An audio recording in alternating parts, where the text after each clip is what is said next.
Okey.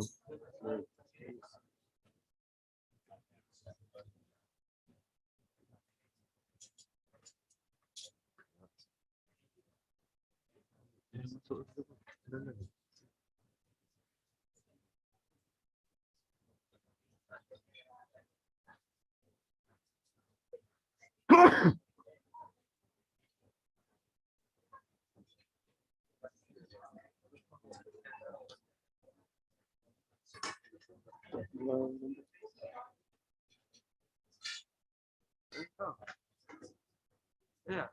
Dah. Ada kerja. Video tak keluar dulu. Video tak keluar dulu. Yang gambar ni. Tak keluar lagi dulu. Sebelah keluar kan? Betul? Tahu cek. Sekejap Dia tak datang. Memang tak nak datang.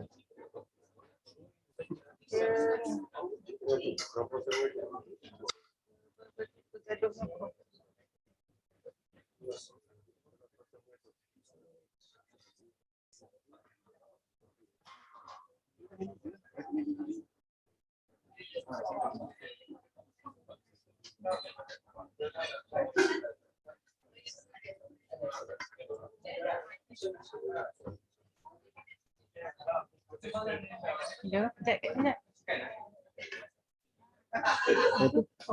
Oh, keluar dah. Sebab tak buka. Tak buka. Oh. Tak apalah. Ingat tadi ni nak untuk tulis sikit ni kamera. Okey. Okey. Ini order ya? Ha? Dah. Dah. Tunggu, buka bu.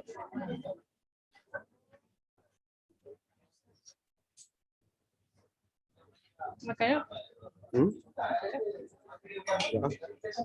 Ya. Apa? Bismillah. Bismillah. Sikit Boleh je.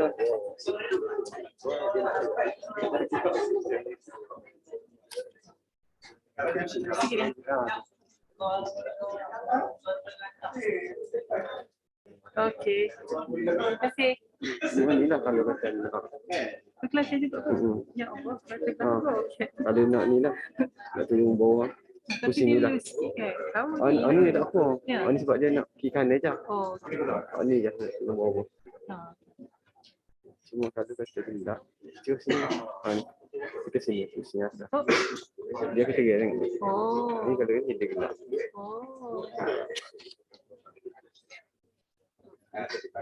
Okey.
Orang menantangkan soalan. Kita dah jawab dah, kenapa dia keluar balik? Mana?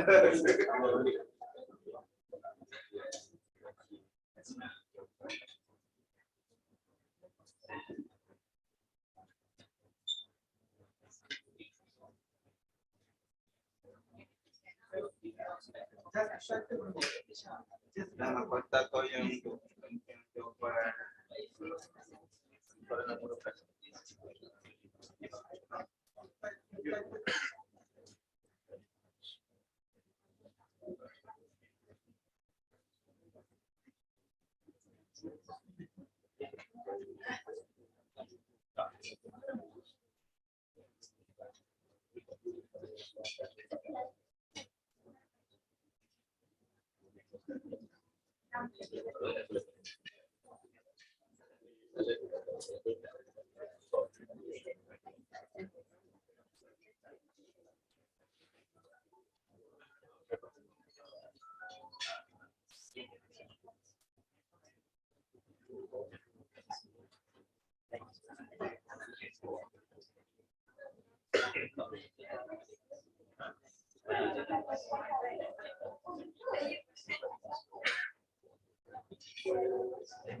Nama food cost yun. Ano sa libre?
Prof Adesai.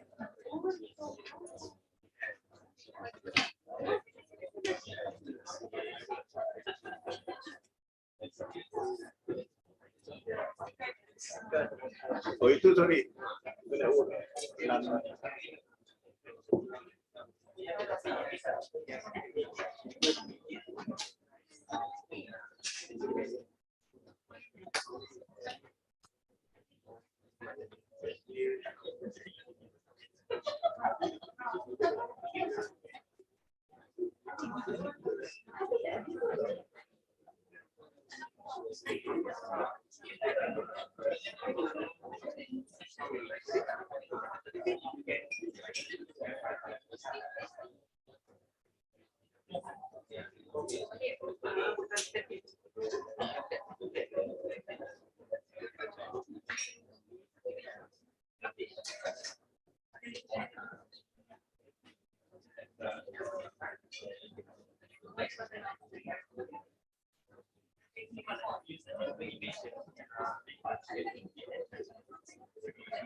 Copy paste. Malah copy paste. Mandi habis sikit.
Bismillahirrahmanirrahim. Assalamualaikum warahmatullahi wabarakatuh. So good morning, everyone. How's the day yesterday? How was it? Was good? Was okay? Tiring? Was it tiring yesterday? Really? Okay, interesting. Okay, so I've been notified that quite a number of you that missed the session yesterday afternoon. I think we've made it clear that this training is compulsory and all sessions are compulsory. So if you have missed yesterday's sessions, any of the sessions yesterday, I'm sorry that you will receive a love letter from me asking that you will have to justify your missing, the reason why you are actually missed the session, and we need that to be acknowledged by the dean. Okay, so we have actually make it clear that all sessions are compulsory. Okay, for today, as you are aware, I have highlighted yesterday that we will have sessions with Murabi Task Force. So we have the Murabi Task Force here. And we have Ustaz Buhari. Actually, Ustaz Buhari yesterday highlighted about Amanah, right, Ustaz? So it is part of the Amanah to be here because the dean have trusted you to be here. So I hope if I can put that in the context, hopefully we can remind ourselves again on the importance of Amanah. So today we will have 3 hours basically with the Murabi Task Force, and it will be followed by the activities. In the afternoon, we will have the sessions with Tan Sri, but as I've highlighted yesterday, Tan Sri will joining us a bit late. We have recorded the questions that you have raised, and he has actually answered that. So the Q&A will be done earlier, but the conclusions will be done later once he is joining us around 4 p.m. today. So I think that will be all for a bit of housekeeping for today. As well as I have actually modified the iTalim based on your feedback yesterday. And some of you having difficulties to know whether you have passed the asynchronous. If you notice in iTalim, if you go to your profile, you would get a badge. So if you get a badge, means you've completed the asynchronous. Okay.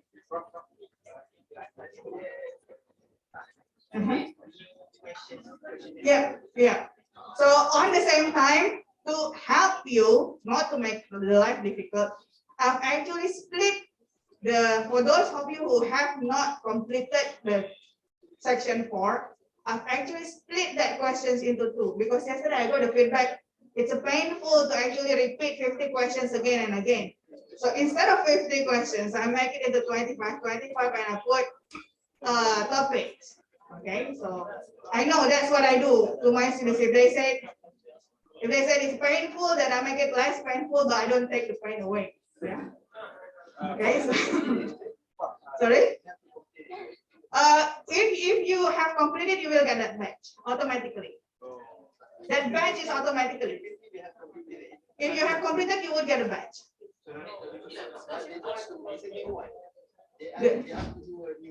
Yeah, that is for those who have not completed that. For those who have not get the badge.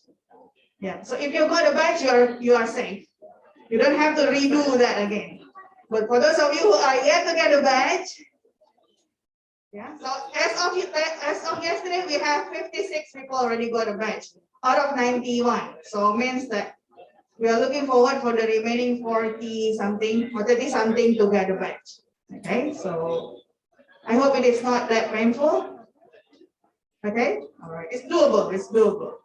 You've given the similar pain to your students so that they learn, right?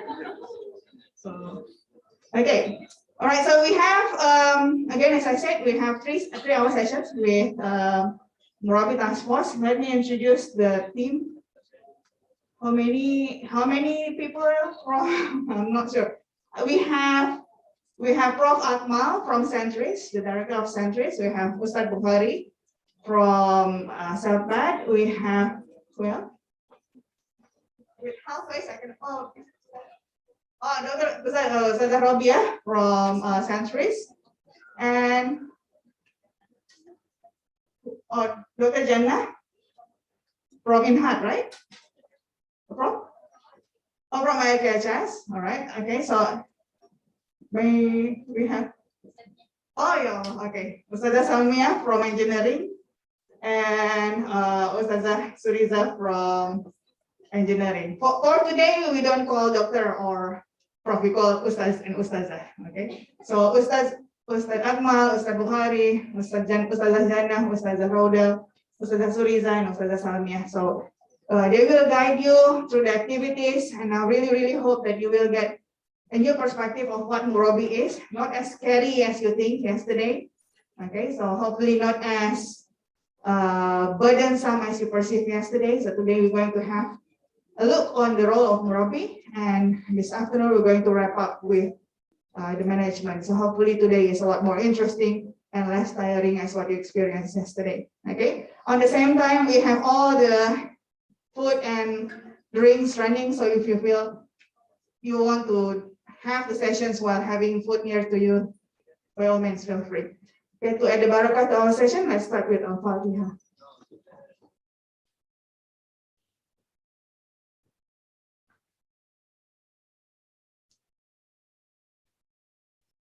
Okay, Amin ya Rabbal Alamin, and I'll pass the session to the team. Thank you.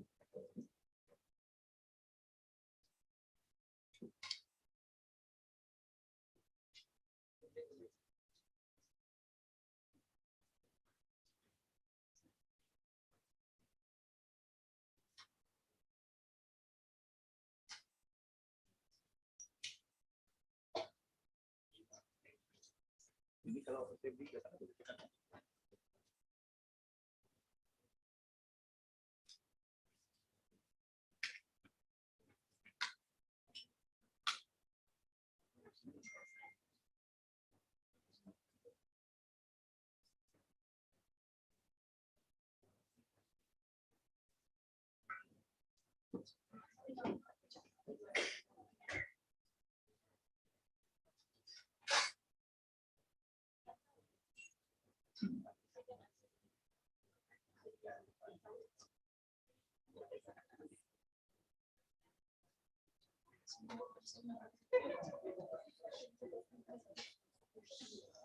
Bismillahirrahmanirrahim. Assalamualaikum warahmatullahi wabarakatuh. Alhamdulillah, salatu wassalamu ala rasulillah wa ala alihi wa sahbihi man tabi'a wa ala bishani sadri wa yassir li amri wa ahlul 'uqdatam min lisani yafqahu qawli. We will be exposing you to a task force which was formed more or less a couple of years back, and it is called Murabbi Task Force. Technically, it is put under the Office of Deputy Director, Student Development and Community Engagement. Who are these people under this Murabbi Task Force? We are just a group of lecturers who happen to be having the concern of the direction of the university with all the changes, the different factors affecting the scenario of education nowadays, and also the commitment to preserve the philosophy of the university. So initially we came as a loose group to discuss some of the matters and also issues that we see happening among our students and also staff. And then we met up with the university's management to see the possibility of setting up this task force formally. And later on, it is given the name as the Murabbi Task Force. And it so happened that at the moment I am with the Center for Islamization, and I'm currently chairing the task force. My name is Akmal, and I've been with the university since 1995. This is my 27th year. And it is good to see some of our colleagues and lecturers. We came together to share some of our concerns. And therefore, we'd like to share with our participants today about what need to be expected. For an example, we joined university 20+ years back, and without having any vision, no one was actually telling us we did go through this type, the BTMC, what have you. But to really communicate the vision, the expectation, and you can see that the generations have changed since then. We're talking about the X, the Y, and the Z and everything, right? But we see that these generations will really need to be concerned a little bit about their nature, inclinations, problems, and issues. So we see that if it is possible for us to just share through this platform about some of our experience And perhaps that you would know about this expectation sooner, rather than having to go through it by yourself, discovering it, the period of years, for example. So this is actually the objective of this sharing. We want to share with you what we have evolved as lecturers, coming in as a young lecturer, and then again we evolve to become someone who is more mature. And now we are reaching our 50s, and we have been in universities more than 25 years. So perhaps that we can communicate with the younger generation, our fellow colleagues, lecturers, associate professors, also assistant professors. So what have the university gone through? What are the problems that we need to be concerned with? So this is actually the objective of this sharing session, inshallah. We also have a list of lecturers who at the university normally would consult. And therefore, I would say that we unofficially is also a think tank of the agenda of developing the ecosystem for nurturing all some students through the exemplary character of an educator and also a nurturer. Do not be afraid of the term rugby, okay? So it is something that we use normally in the environment of the university. If you want to establish certain concept, normally you would adapt an Arabic term. Okay? But it is something which is synonymous to an excellent educator, right? But epistemologically speaking, it has its roots and also references in the Islamic literature. So hence the word murabbi, I will explain it in my final slide. Why? I'll explain to you just now. We need to share the experience and set the desired mindset of an exemplary lecturer. So why so? Because normally when I came in, and many of my colleagues when they came in, as lecturers holding your PhDs, and unfortunately, of course, if it is not for the Center for Professional Development back then, right, we were not even exposed to basic teaching methodology, even when you have already a PhD. You have not gone through the experience of teaching. So you must admit that, but you have this qualification, the PhD. So in that sense, normally when you come to class, it is all about executing the syllabus and finishing it up, right? It is always about you proving yourself that you are a worthy lecturer because I have a PhD. Okay? So that was actually the mindset of what we used to have. I myself, I went through to that, see? We went through that. Because we were young, we had our PhDs, and we have something to prove, okay? So, but then it changes along the way. Now, fast forward to 20 plus years after that, I mean, you see that, when you were young, you were trying to prove yourself. But in actuality, education is more than that. Right? Education is not about proving yourself. Oh, I would say that it is part of it, right? But there is more to it, something which is beyond that, that you are transforming and developing a character that was not present in the very beginning. So we thought that perhaps if let's say that we sit together like this, and then you would try to assess yourself whether that you have the right mindset or not. That's the objective number one.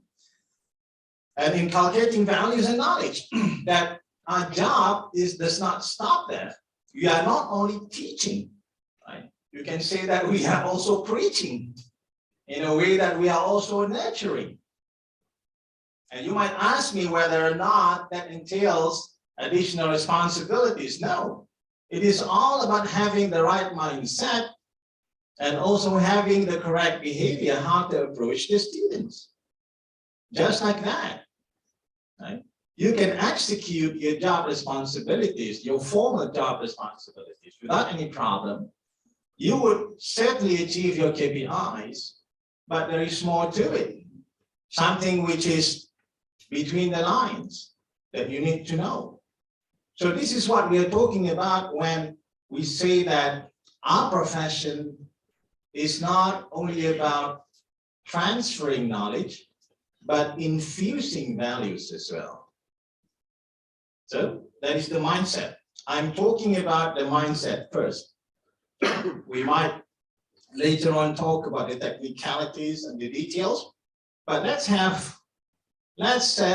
on the same page here, that we are here not only to transfer knowledge, but it is also to inculcate values and to ensure that those students would have the best education, not only in terms of knowledge, but also in terms of character development. Responsible towards character development, as I mentioned just now. Okay. How, you might ask, right? So we'll talk about that in a little while. What should we have? Are you talking that we have to shoulder some more responsibilities, KPIs, and the like? No. It is a matter of having the right mindset and identifying the right behavior, how to actually approach the students and be close with them. Small things matters to students. I mean, you might be focusing on the syllabus, the assignments. Small thing matters to student. In our experience, asking a question sometimes is more valuable than the whole syllabus. You know, they feel that someone is actually paying attention to them. I learned this a hard way. I failed a student in my subject, right? And what I didn't know, that we all must know that the implications of failing a student, for an example, because it doesn't stop there. Because the student was under the sponsorship of PTPN. So whenever that the student who took a loan from PTPN, right, he or she failed, right? And PTPN will stop the financial assistance. You must know that, right? I didn't know that. Okay? The naivety, because at the time, young, you know, well, you know, 40 plus, then fail is fail, right? If only that I had given more attention to the problem with the student, which I discovered later on that she was working night shifts, having another 8 siblings, no father, and the mother was working in random restaurants washing dishes. Because of that, she failed. Okay. So when I did that, you know, you can imagine the remorse that I have for the whole semester, which ended up by me assisting, I mean, what I can, the students, out of my guilt, right? But I learned it the hard way. I learned it the hard way. I learned it the hard way that if only that I had given more attention to it, and among others, some other examples as well. So small things matters, asking students, you know, questions. That is what I meant, that when you talk about Murabi, it is not about shouldering additional burden, right? It is more about, you know, having the correct character, how to become the one who is close to the students.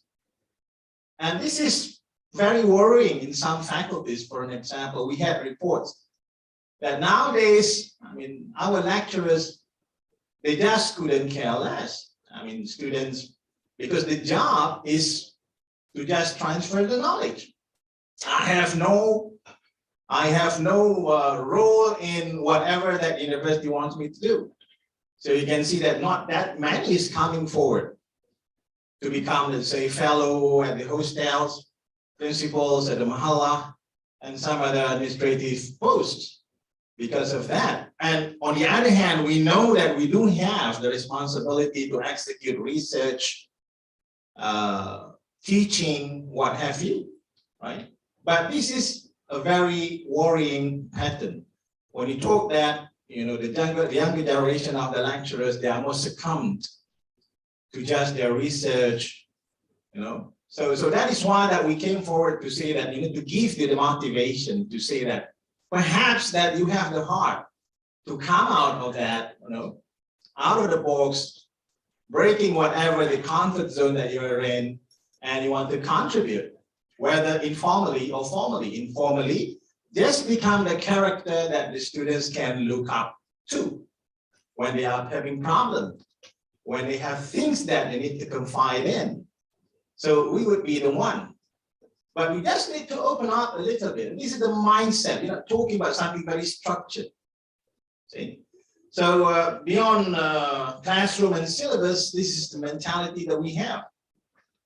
I know that sometimes some of my colleagues, they were complaining that, these students, 11 p.m. texting me, asking about whether I have read the chapter or not.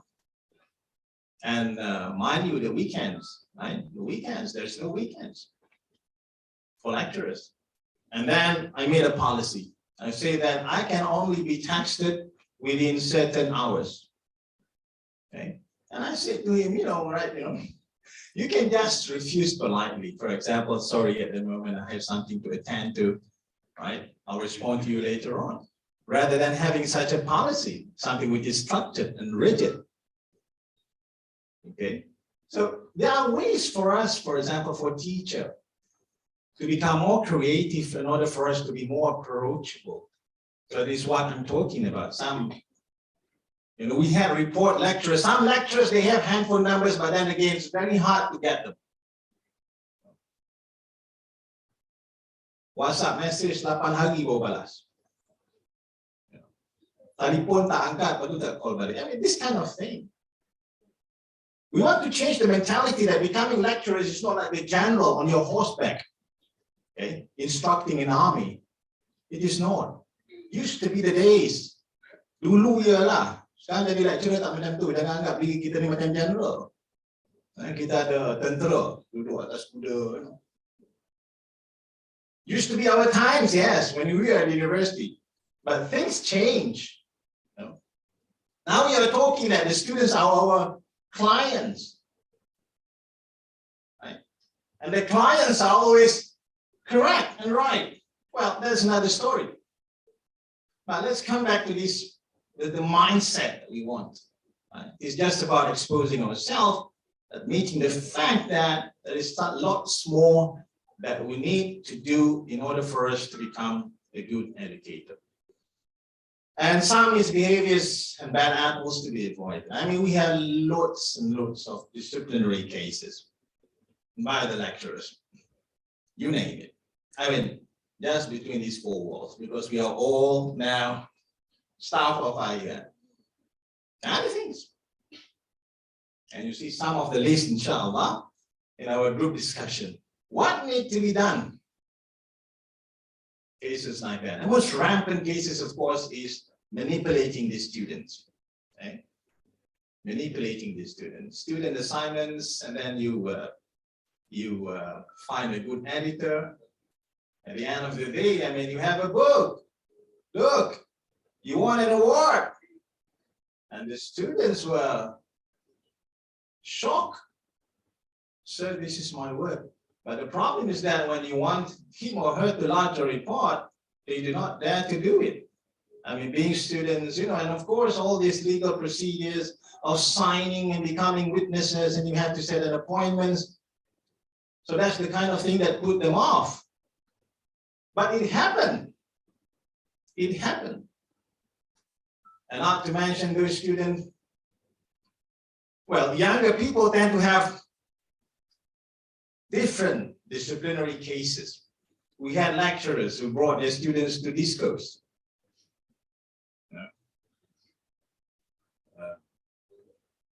But just to share with you, for the amusing part of it. We have illegal, romantic, illegal, what do you call it? Relationship, romantic, illegal relationship between the same sexes. I happen to know this, and it's not something which I make up, because I was the one of the committee who was in the hearing. Not to mention that some other disciplinary cases, of course. Right? So things happen, you see, things happen. Lecturers, Out of a sudden, because we have an audit and that particular lecturer was picked up randomly, only to be found that, she never actually checked the answer books or the final exams, but still then gave marks. This is damn serious. It's serious.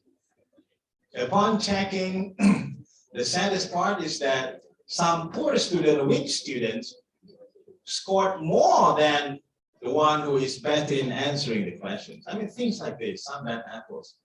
We don't know what happened. These used to be good lecturers.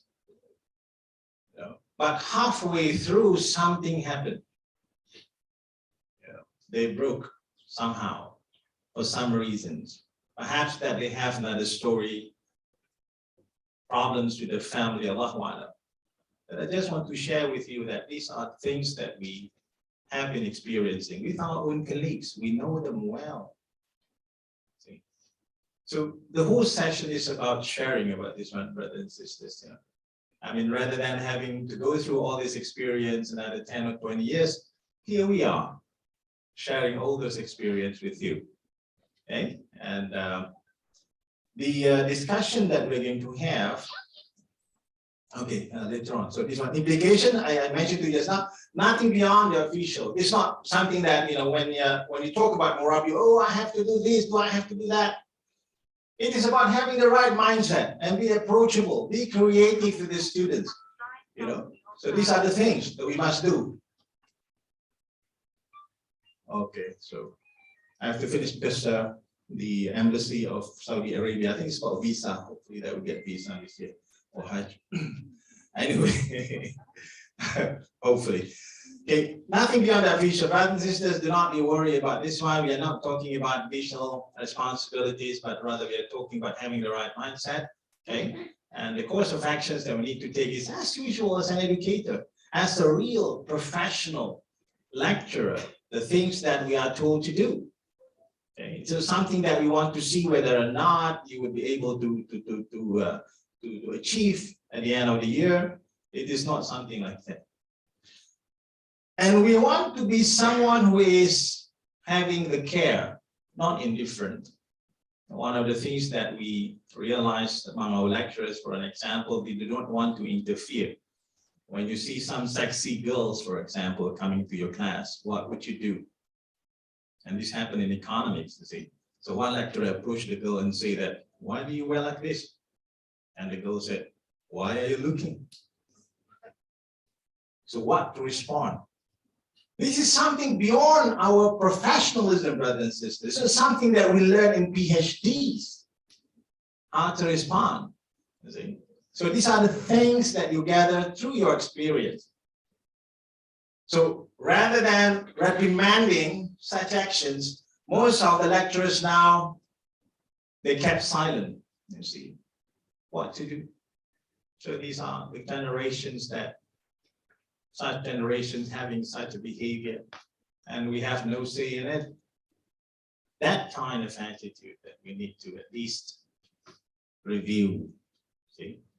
So the work of da'wah is something which is continuous. It is something from the heart. And perhaps that, as I mentioned the case, what happened in one of the kulliyas, that is only one small example. But overall, how can we prepare ourselves with such a generation? That's another question. They are all excellent in terms of their academic achievement. But because we have our own sons and daughters, how our sons and daughters nowadays, not like we were before, right? Things have changed. When things have changed, then the approach got to change as well. So that is why that we are not telling you the details. I'm just sharing you the concerns and also the interest that we like to see from our colleagues, from ourselves. We have such a mentality first. We can discuss about other things later on. You can join our Murabi team, inshallah, we have the group discussion, can share, for example, if my student this one, that all the group members, for example, will try to give you tips. This is a good thing. I mean, We are just a loosely formed group among lecturers. So we are here out of our own awareness about to share the experience. It's not something very, very structured, just to transfer the experience. So that is the whole objective of this session. Professionalism versus self-interest, guiding versus blaming. This is a normal and typical attitude when of a young lecturer. I mean, you are quick to judge, but you never really look into things. You are supposedly to investigate, to really get to the bottom of it before we judge our students. This one is lazy, this one is excellent. Okay? It is normal to judge. But then again, our responsibility is just beyond that. It is not about only teaching, it is about paying attention. So, altruism versus individualism. Yeah, I know that everyone wants to get promotion, professorship, associate professors. Okay? But even if you are pursuing that goals, I don't think that there will be any problem. I mean, for us to also expose ourselves to some kinds of altruism, not to think only about ourselves, but also students. Okay? And this happened to many of us. I mean, we have held different responsibilities, and along the way, alhamdulillah, still be able to get promoted. I'm talking about developing, I mean, we ourselves as lecturers, we need to develop ourselves as lecturers. Dynamic versus rigid. You see things, you see. You are getting to read things between the line. English proverb says, you are seeing things beyond. Okay. You are not only things as they are, but also what there really is, you know, what is actually beyond that, their identity, the students. If they are weak, why is it that they are weak? If they have this inclination towards, you know, having this LGBT, the first day, and this will happen, right? What is happening in the USA nowadays is that it's about the gender pronoun. Now suddenly in English we have 72 pronouns. Beware about that if you're teaching English. I'm teaching Arabic, by the way, I mean, you don't have that problem. Rather than having she or he, now we have z, z. People identify themselves with many kinds of identities, right? We have men identifying themselves as women, the transgender. Allahu Alam, in the future, what we will have, Allahu Alam, we don't know. You might have, you know, someone identifying himself as a cow or a rabbit, for an example.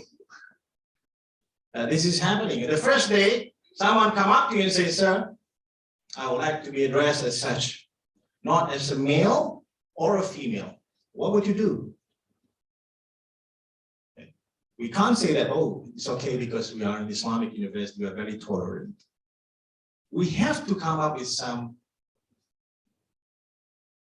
what we call it, explanation. Right? And we have to be prepared. So it might be that in our own discipline, your career path is very, very, very clear. But in terms of nurturing and educating, I mean, we would see many changes that would happen in our lifetime, of which we need to become adept. We need to actually suit ourselves in those situations. So this is again, what I'm saying is that not only that we need to have the correct mindset, but also we need to always learn, right? Learn more about what is actually happening, the behaviors of the students nowadays, Allahu Alam, in 10 to 20 years, what is happening down the road. So we are talking about being dynamic as well as an educator and not just rigid. Oh, I stick to my own set of principles, I'm sorry. Yeah, everyone has his own principles, but then again, you must also be aware about the things that are happening around you. Visionary versus short-sighted. Brothers and sisters, the generation that we have today is the result of what we planned 10 or 20 years ago. And the same thing will happen. Okay? The same thing will happen. What we plan for today and we can see the product another 10 or 20 years. So we are not only here to execute and teaching certain syllabus, but we are actually here to educate a generation. I mean, that kind of mindset, see? I'm here only to teach subject blah, blah, blah, blah, blah. Yeah, I know that you are teaching that. But beyond that, please be aware the fact that we are also educating a generation. Well, actually have, like some other things to touch on, but since that due to the time restriction, I just want to brief on what we are going to expect in this session. After a while, inshallah, Ustaz Abdullah Bukhari will talk about Surah Al-Fatiha. And then, as I mentioned to you, that we're going to have this group discussion, and I'm going to brief you before you begin. Right? And actually, the objective behind that, we talk about that a little more, inshallah. And then again, if we have the time, and we would have the selected presentations. And also, we will have a debriefing. I mean, we'll try to actually comment on your output, inshallah. Thank you very much. Back, inshallah, I'll be seeing you in 1 hour or so after the Al-Fatiha session. Assalamu alaikum wa rahmatullahi wa barakatuh. Thank you.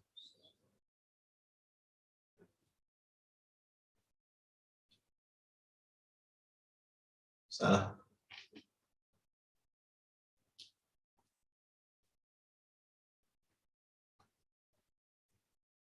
That's fine.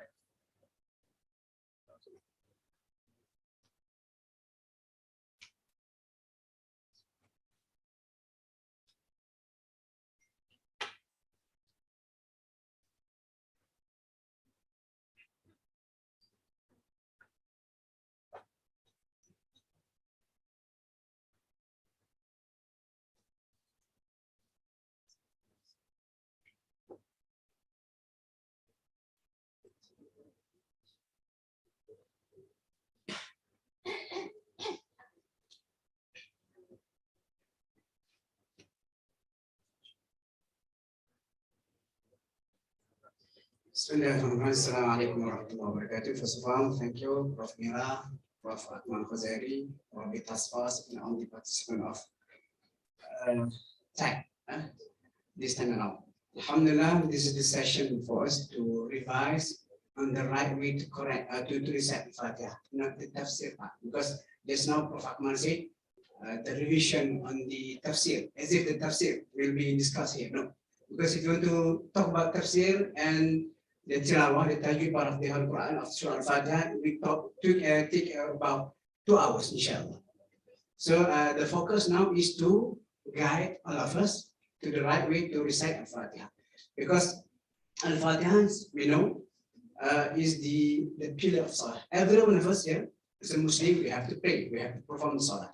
And then, of course, one of the main pillars of Fatiha, of Salah, is to recite Al-Fatiha, based on this hadith.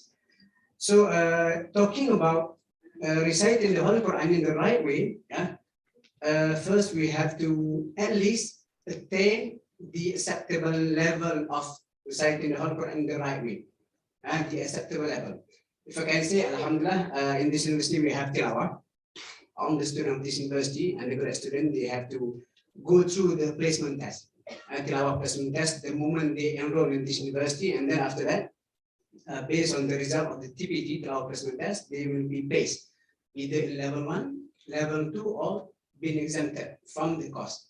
And then for those who are in the level 1, inshallah, we train them to pass the level and go to the level 2. And inshallah, after they graduate from this university, they at least have the acceptable level of Quranic recitation. Unfortunately, the tilawah placement is only meant for the undergraduate student, not the staff. Unfortunately. But why do I say that? Because it is very important for every one of us here, as a staff of this university, to be the example for the student. Because the moment you step your foot in this university, you are not only the lecturer, the teachers, no, you are the murabbi, the educator. And then of course you have to somehow give this good example for students. And in this university, we are the Islamic University, and of course, we have to get familiarized ourselves with the Holy Quran.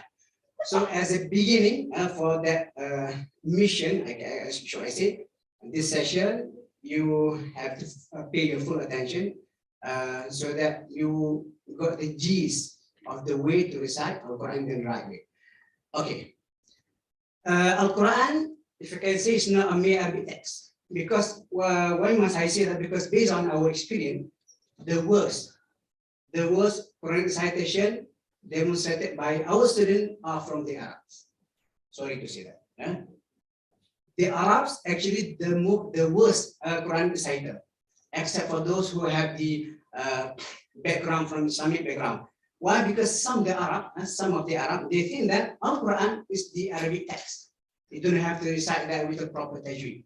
So that is why, in the beginning, we have to know that Al-Quran is not the mere Arabic text, but it is a holy text, must be recited with special manner. Okay, on that note, in order to know how to recite the whole Quran, Allah says in the Holy Quran, recite, read more, and recite the Quran properly in a measured way. What is the measured way?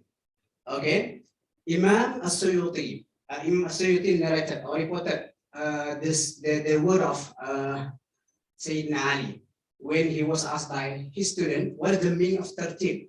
What is the meaning of 13? And they say, when you are talking about 13, it consists of two elements. The first one, Tajweedul Huruf and Ma'rifatul Wuquf, to beautify the pronunciation of Al-Quran, of the Arabic letters, and how to choose the correct place to stop. Okay, our session today, Al-Fatiha, inshallah, I will focus more on Tajweedul Huruf, to beautify the pronunciation of the letter. Okay, when you recite the whole Quran, the first thing you have to know, when we are learning about tajweed or to recite the whole Quran in the right way, we have to know, we have to distinguish between these two elements. The first one, we call it al-lahn al-khafi, and then al-lahn al-jali, hidden mistake and clear mistake. The main purpose of us to learn to recite the whole Quran in the right way is to avoid even the hidden mistake. The hidden mistake. Okay, what is a hidden mistake? Okay, let's see. Sorry, clear mistake first. Al-lahn al-jali. The way to measure either the Quran reciter is committing the clear or the hidden mistake is based on your listening. For example, if someone committed something, a mistake, a clear mistake, which can be identified by all. For example, I recite something, Alhamdulillahi Rabbil Alamin. All of you know, it's not Alhamda, should be Alhamdu. Okay, that is clear mistake.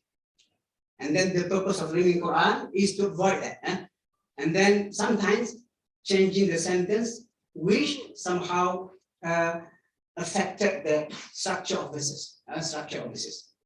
And then with the wrong haraka or articulation of letters, certain letters should be pronounced in a certain way, but you change. For example, labitha, you change labisa.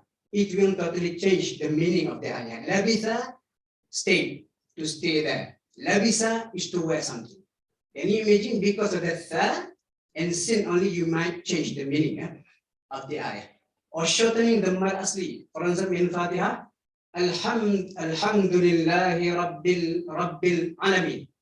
You drop the alif, the mad asli on ayn. Or prolonging the short letter. For example, Iyyaka na'budu wa iyyaka nasta'in. Prolonging the dal over there. Or dropping the tashdid. For example, in Fatiha is very, very crucial. For example, if you recite, Iyyaka na'budu wa iyyaka nasta'in. Iyyaka with the tashdid. Only for you, O Allah, we worship. But if you drop the tashdid on Iyyaka na'budu wa iyyaka nasta'in, the change meaning, the meaning will change. How? Iyyaka na'budu wa iyyaka nasta'in. Al-Iyya in Arabic is the sun. Instead of Iyyaka, only to you we worship, you change Iyyaka na'budu, your son, O Allah, we worship. Can you imagine that? Okay, that is the first one, clear mistake. The other is hidden mistake. Okay, the purpose of learning tilawah or Quran recitation is to attain this level, to avoid even the hidden mistake. Okay, the hidden mistake, what is the definition of hidden mistake? In Quran recitation, it is the mistake or the errors that can only identified by the expert. For example, someone reciting the whole Quran. The voice is good, the sound is good, But for the expert, they listen to the recitation made by that particular person.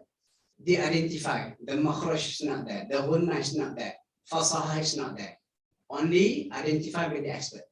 And if the mistake committed by the Quran reciter is not changed the main structure of the verses, somehow depicting the sound emphasis, the lack of the ghunna, and so on and so forth. For example, wrong execution of characteristic of the letters, lacking of ghunna and the mat. For example, in Fatiha should be recited 6 harakah, but that particular person extend up to 10 harakah. Only the expert can identify that. And then we call it al-lahnul khafi, the hidden mistake. Okay, those are the letters. If you are talking about Al-Fatiha, Alhamdulillah, Al-Fatiha, the mistake, actually, the concept of tajweed in Al-Fatiha somehow can be applied on the way in the Holy Quran. Okay, these are the common mistake of selected letters in Surah Al-Fatiha. Okay, the first one, the delta. Why do I put them in groups? Because if you learn makhraj al-huruf, the point of articulation, those are 3 groups of letter articulated or originated from same point. Look at makhraj, sama makhraj. The first one, data and ta. Okay, the makhraj, the front tip of the tongue touching the gum line. Okay, these 3 letters at and out. And Al-Fatiha happen to be those 3 letters is in Al-Fatiha. For example, Dal, Alhamdulillahi Rabbil Alamin. Most people, the non-Arab, they pronounce Dal with equal to D, which is wrong. Alhamdulillah, wrong. It's not Alhamdulillah, should be Alhamdulillah. If you are from Kelantan, then use this phrase. Budak-budak duduk diam-diam makan budu. That. Okay, that. It's not D. Alhamdulillah. Alhamdulillah. And then the other letters, which is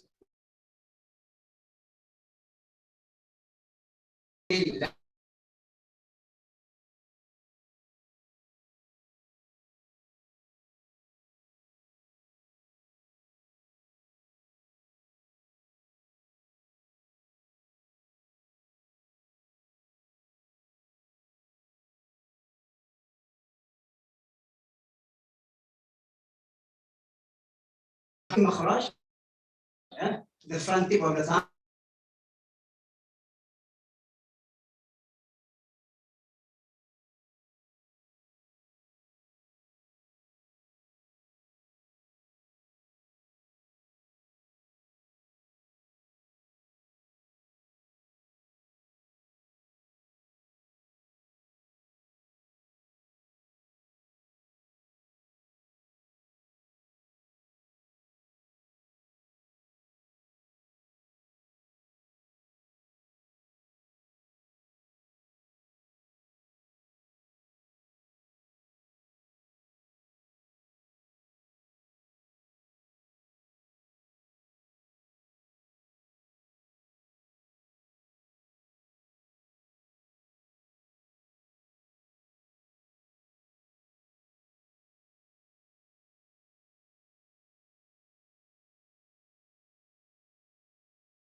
Assalamualaikum and welcome back.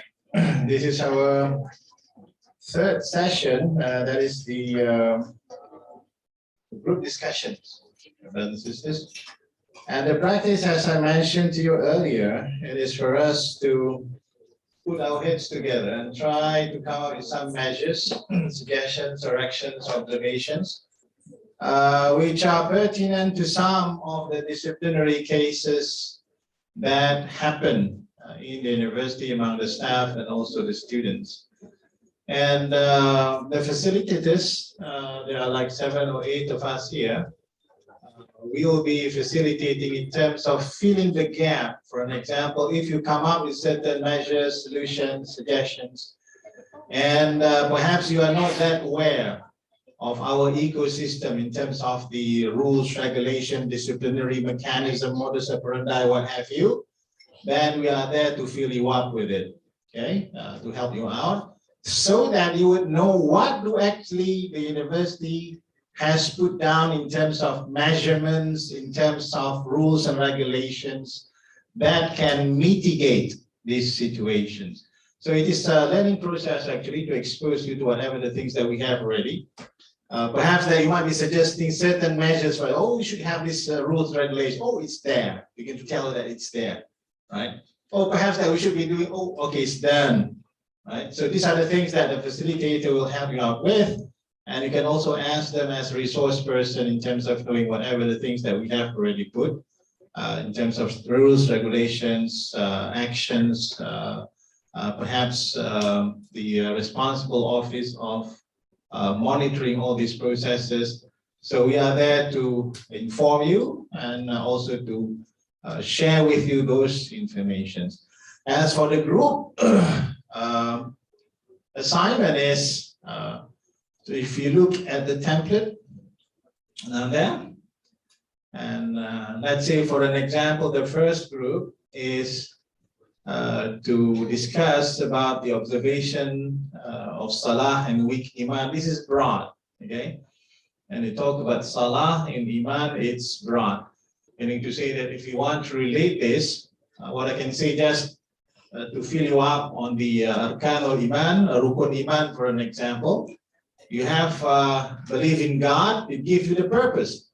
So it is very important for us when we are teaching and nurturing the character, we should know also whether the students do have purpose in life or not. Percaya kepada Rasul, al-Iman bil Rusul, meaning to say that we must also have the resource, also the source person. So you have the faith and you want to find out where actually can you get more information, authenticated one. So you must have the prophet, and then you must have the kitab, you know. The one who is bearing the material is the prophet, and the material itself is the kitab, is the source of reference. You should have both too, right? This is for guidance. So first, Allah is the purpose. Second is the source person. You should be looking for someone who is exemplary. The third is for reference. The fourth is the angels, the one, the forces that are ensuring everything that is working in the universe. They are the servants of Allah, and their name are angels or malaika. And the fifth one is actually giving you the comfort inside. Al-Iman bil qada'i sharrihi wa khayrihi wa sharrihi. Meaning to say that whatever that befalls you, whether it is good or bad, they all come from Allah subhanahu wa ta'ala. So ensuring that our students having this kind of perspective, the purpose, the example that they need to look up to, the resource, and they know the operation of the universe, the signs of the might of the Creator, and also you must have that kind of conviction inside yourself, whether or not that Allah is giving you good or bad. These are all perspective from yourself, right? So if you have this Rukun Iman, for example, if you don't have it, then we are going to witness some problems. Okay, what we see, students are not praying, for example, because they see there is no purpose in praying at all. And you can always equalize that. Those perhaps they do not have the true purpose in life. So then how can we intervene, for an example? So from this simple, I would say misbehavior in terms of the Islamic perspective, they are not praying, offering their prayers to Allah subhanahu wa ta'ala, and then showing their servitude to Allah, the Creator. And stems out from it some other problems as well. The depression, the stress, they cannot handle the challenges and also the problems in life. So it is very broad observation of Salah, week of Iman. So group one is going to discuss this one. Okay? What are responsibilities and action, for example, they can think of on the personal level and also towards the others. Towards the others, we need to say that how can you entice the third party, whether it is going to be the university, or sorry, your friends and some others, even the students themselves, how can you actually drive them towards that, to rethink whatever conviction that they have, right? So these are the things. So this is just an example for topic number one, of which is going to be discussed by group number one.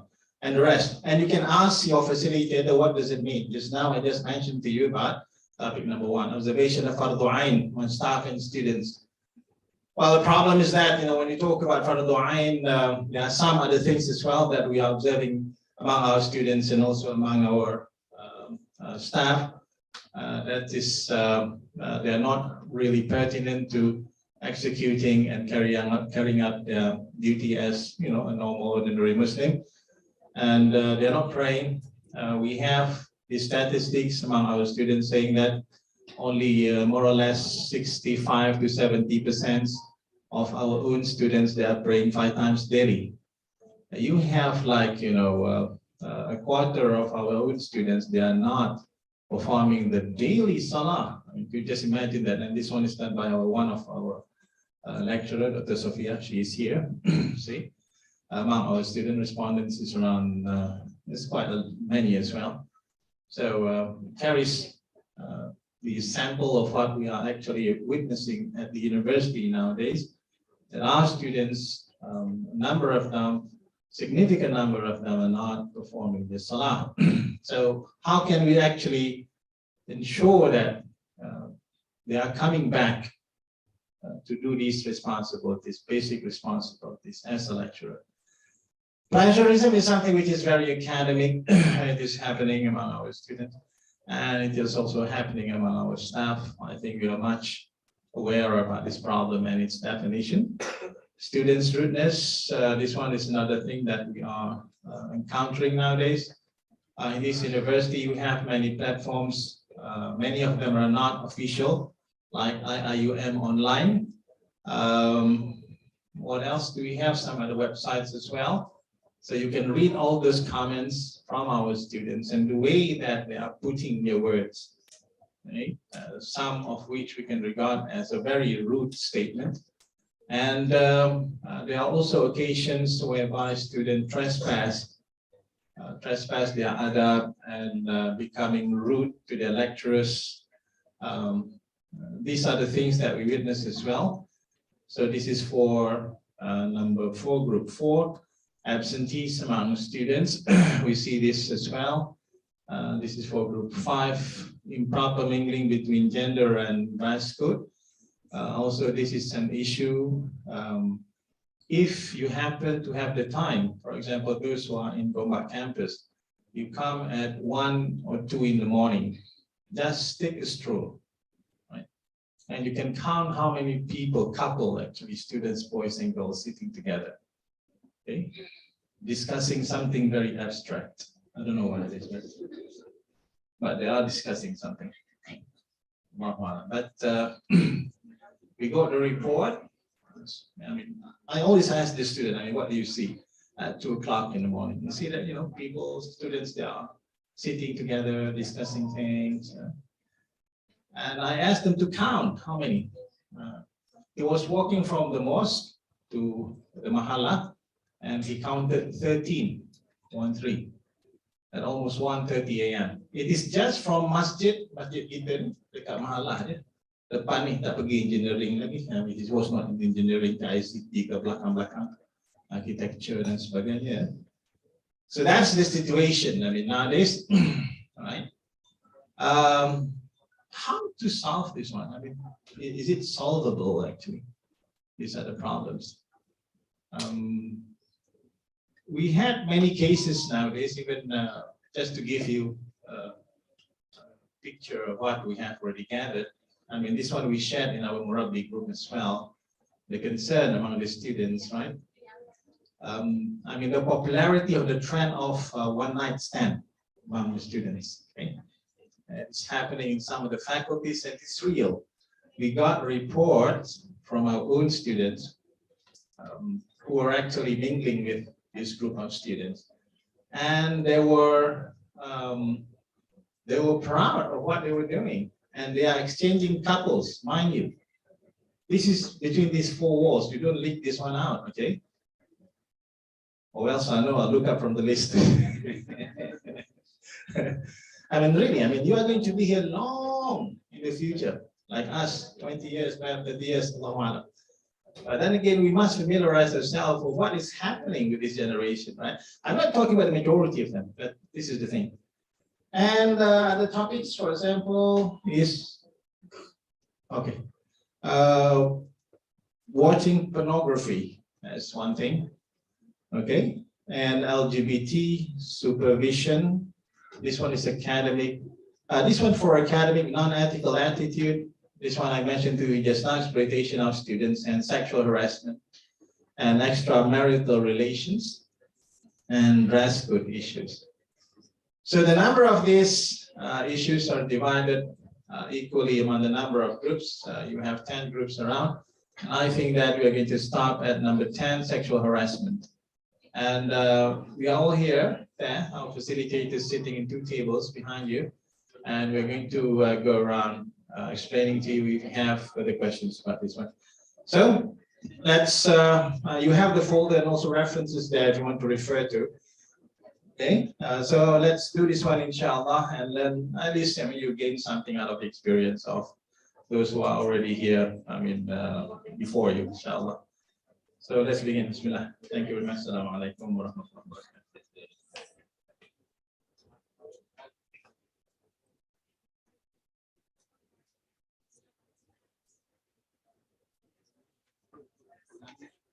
Our facilitators, you may attend to your assigned groups, inshallah.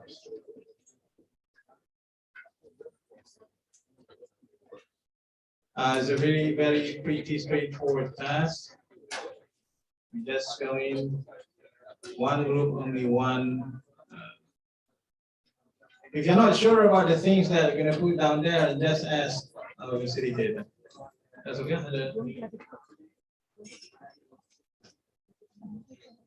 Dah ada group. Dr. Prof. Mira kata dah ada group kan already. So they are sitting in their respective groups. Okay. So you look at the topics and you take up the number of topics according to your number of groups. Number 1, number 2 until 10.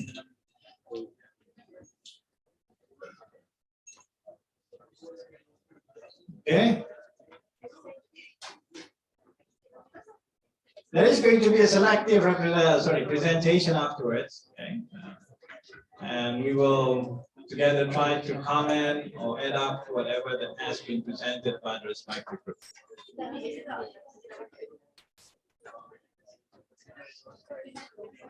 My group is number 1. Which one is number 1?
You can ask, it's all right.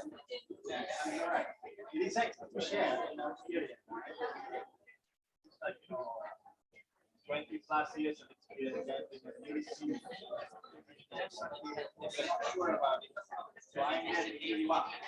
This one I will do that. And then give you a plan that you can blah, blah, blah.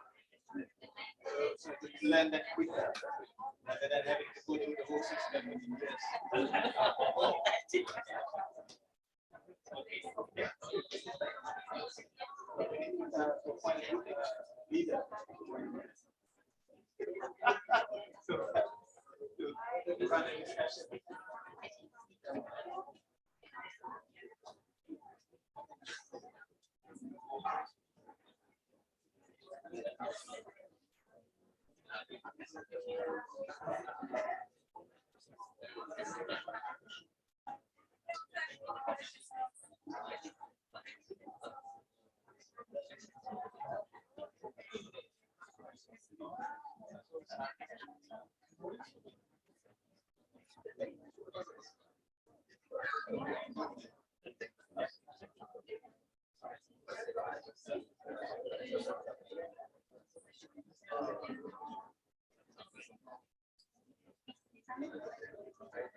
Do you want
I just want to confirm this is the latest update from the team that I received just now.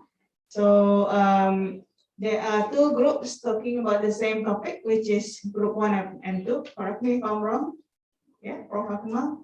So observations of Salah with an Iman. With Iman, group 1 and 2. Group 3 is plagiarism. Group 4 is on students' rudeness. And group 5 is on students' absentees. Group 6 is on watching pornography and LGBT. Group 7 is abandoning supervising, profile lead. And group 8 is on non-ethical attitude with Dr. Ramiza.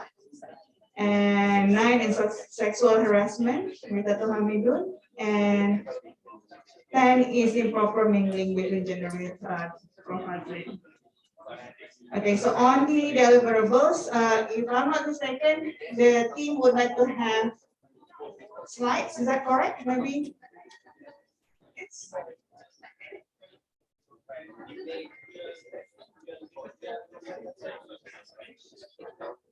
Oh, okay.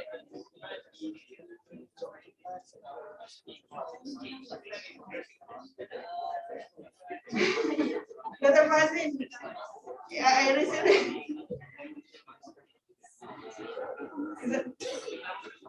It's okay. It's Dr. Fazin said okay, so it's okay. Okay. Okay.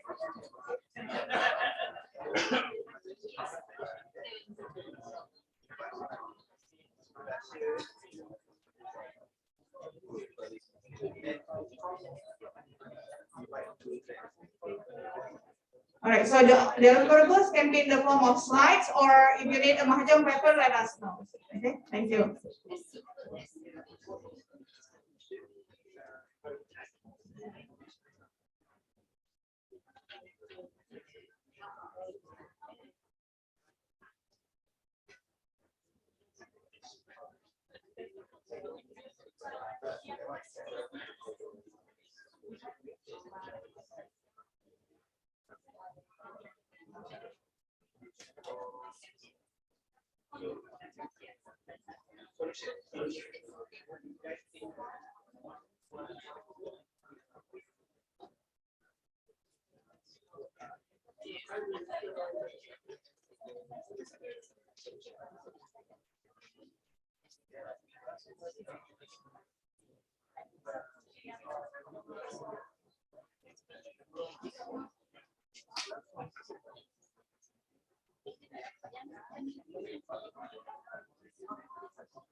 Okay, there's a reminder from the secretariat that there's only 5 more minutes left for discussion.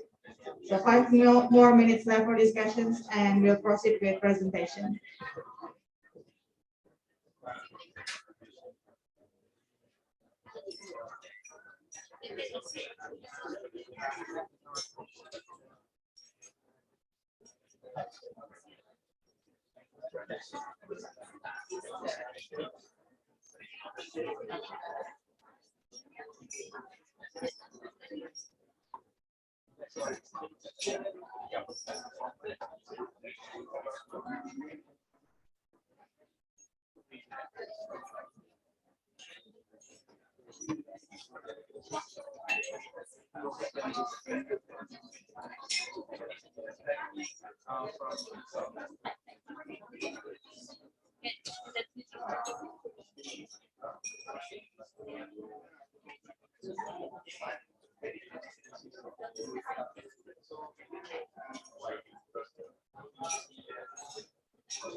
Assalamualaikum warahmatullahi wabarakatuh. So the time's up. I give you 1 minute to, we give you 1 minute to wrap up, please. I will call each group to present. Each group given 5 minutes to present. Thank you.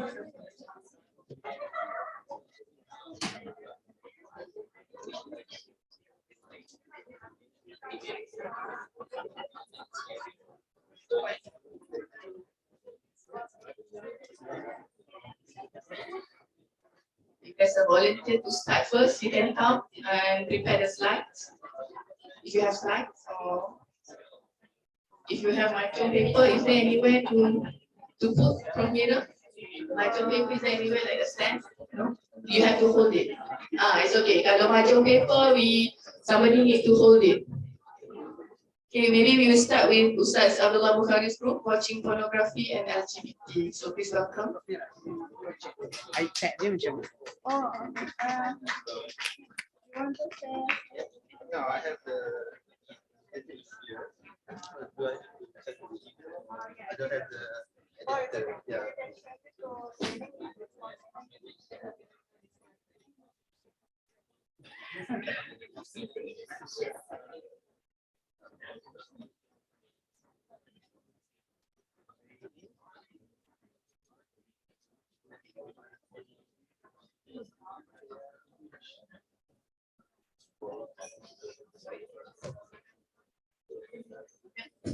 If you have anything to display, you can send it to where, Prof. Ira? Training_CPD@iium.edu.my. You have anything to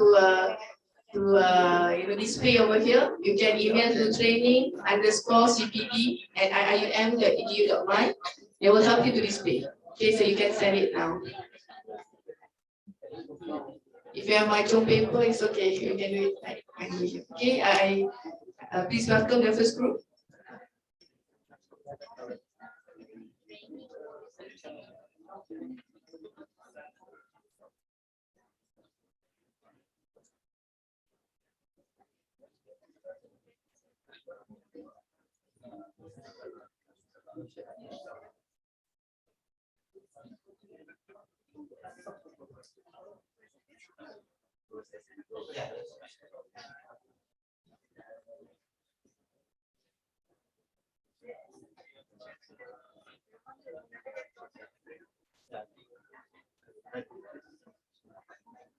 Yeah, Assalamualaikum warahmatullahi wabarakatuh. A very good morning to everyone. Thank you so much for the opportunity. So my group is from group number 6. So our topics will be on watching pornography and also LGBT. So when we discuss this thing with Ustaz Bukhari, actually this problem of pornography and LGBT is very, very crucial. I mean, it's common in UIA basically in the campus. So there's a lot of experience given by Ustaz Bukhari, and I think our discussion on this is first of all is about the personal responsibilities and actions. So meaning that we as a Moropi, what we can do to empower ourselves on encountering these issues. All right. First of all is by gaining the trust from the students. So the students, they were having the problem, so we need to gain the trust from them first. Okay. So if you didn't get the trust, then how can they share with us all the problems that they have, especially on the issue of pornography and LGBTs. So maybe we can do some kind of like informal ta'aruf with them. It's not a formal ta'aruf, right? Informal, so that we can break the ice with them. Okay, the second one is to find the root of the cause. So maybe this student, this problematic student, they have the history, the dark history before, or maybe some event that relates to the things that they have. Okay, so we need to know about the root of the cause. We need to counsel them with his hikmah. All right. So the third one will be to listen to them with empathy. All right. This is very, very important for us. We as a Moropi, we need to listen to them. Okay. We need to listen and then not judging, just judging on them. All right. And then the next one will be maintaining the confidentiality. So meaning these issues is only between us and also the students. Okay, so we cannot expose this to the others. And then the last one will be to equip ourselves with the knowledge to counter the arguments. If they have any questions, so we should equip ourselves with the knowledge. Example of like LGBT issue. So we need to know the current situation, the current things that happen in Malaysia, mainly regarding LGBT, so that we can encounter them. All right. So next up, we go to the responsibilities and actions toward the others. First is the thing that we can do is to discuss with a trusted colleague. Okay. So this problematic student, this specific this student, they have their own colleagues. All right. So maybe we can ask some of their colleagues that who are very close to them, who are very trusted, so that we can explore and we can get the things that we want to know about the students. All right. And then the next one will be to refer to the experts. Okay. So don't forget, we have a lot of kuliah. Okay. So we have like counselors that we can consult. I mean, the student can consult with the counselors like Ustaz, all right, or Ustazah, or maybe some kind, because this problem with pornography and LGBT is also associated with the mental issue. So maybe we can refer to the psychiatrist, all right, and then some maybe to the psychologist, and to certain extent to the medical doctors, all right. Maybe they can help. And then the next one will be creating the support group. Okay, this is very, very important. I mean, so that they get the support, strong support, and they have the commitment and also the spirit to change later on. All right. And then the last one in this second is maybe we discuss about the spy or informer. So informer spy. So meaning maybe we appointed some spy on some students or maybe their colleagues, so that they can treat about the issue with their friends yang ada problem. Okay. And then the last one, sorry for taking the time, the responsibilities and action with the institution.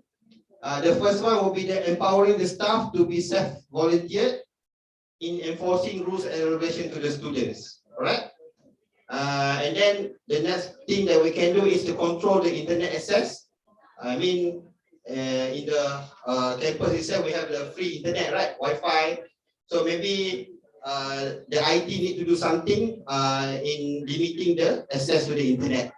And then the next one will be increase the budget to strengthen the enforcement. All right, like we can increase the CCTVs.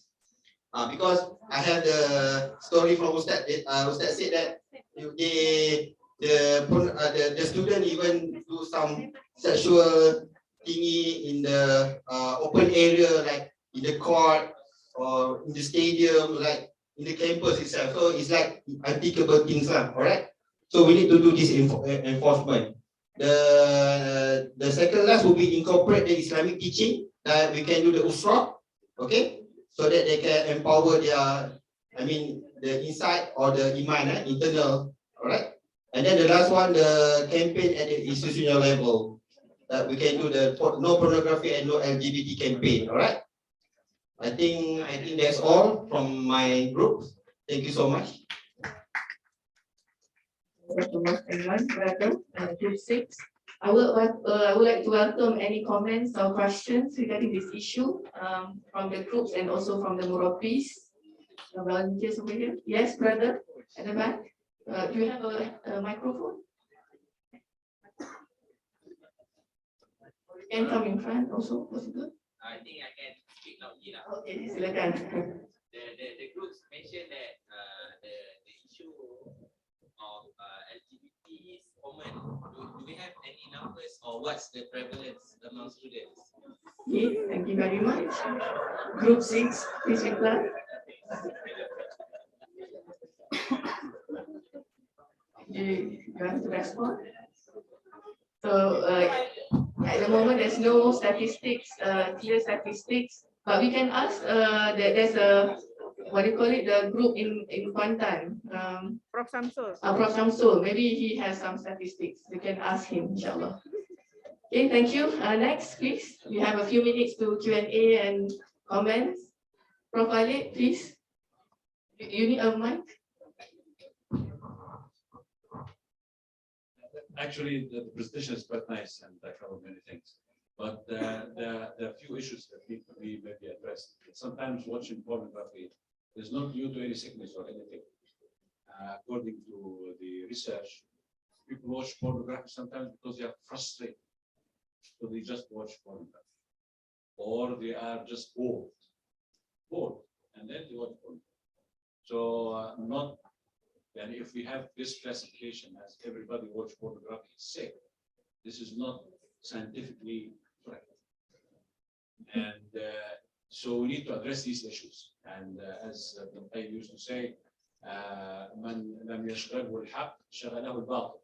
So we need to keep people busy. The idea is to keep people busy doing useful stuff and keep the student busy doing useful stuff. Once they are doing useful stuff, then we can correct many things. The other thing also, of course, the idea of having spies is sometimes a good idea, but actually this will endanger the first issue that you addressed, which is the trust. Because this will go against the trust. If I feel that somebody is watching over me and snitching, then of course I don't trust the people around me.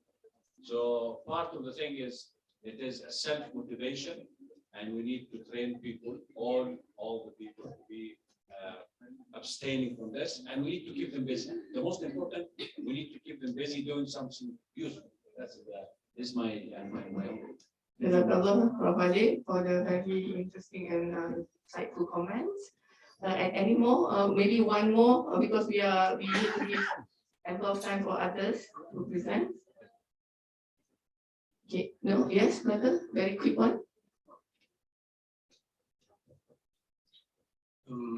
I think watching pornography is one part, but most of them maybe is also related to the next step, which is masturbation.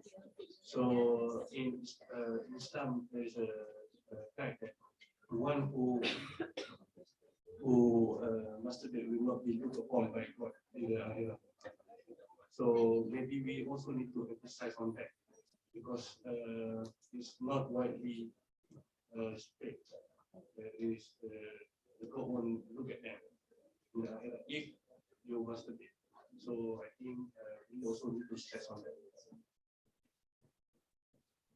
Thank you. Very good reminder to remind the students about taqwa, that Allah is watching us. Okay, actually I also have experience with student addicted to pornography. It's very difficult to go out. So thank you, group 6. Let's go to next volunteer group. Any volunteer first before we... Group 4. Where's group 4? Please come forward. And thank you very much to group 6. Can you give applause to group 6, please? much for inside. Very nice. Can we have group 4, please? Mana group 4? Silakan.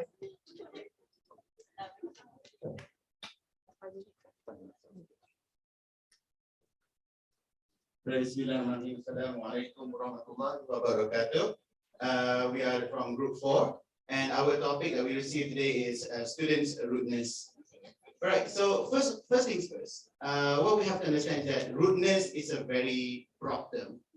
It can be defined in a lot of ways. It can be understood in a lot of ways. It can be experienced in a lot of ways. So what our group has come up with was a mutually agreed understanding of what rudeness is and what kind of experience that it could go on. So the first definition would include something like this. First, second, and third actually. So the first definition is not having or showing concern or respect for the rights and feelings of other people, or AKA not polite. Second, the quality of being offensive or also not polite. And third one, lack of manners or being discourteous. So these are the generic, mutually understood definition of rudeness.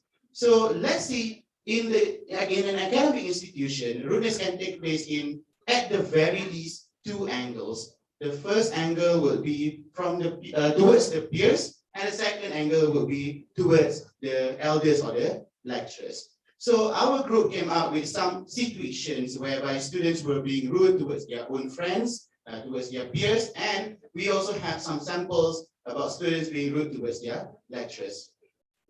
So the first one will be rudeness towards lecturers, and it will encompass something like this that you can see on the screen. First one is all about punctuality. We have a lot of students who come in late to class or whatever reasons they give. And most of the times we don't really have much of a choice but to accept the reasons because we should give them the benefit of the doubt. But in actuality, there could be students who are intentionally late to class or don't come to class, and it falls under this category. And then we also have students who contact lecturers at odd hours. Recently, I think we heard of a case whereby students contacting the lecturers at 3 a.m. in the morning and demanding prompt response because it was nearing a deadline that was told by my group. So that is one more example of rudeness towards lecturer. And third, this is quite common, I believe, for most educators about contact etiquette actually.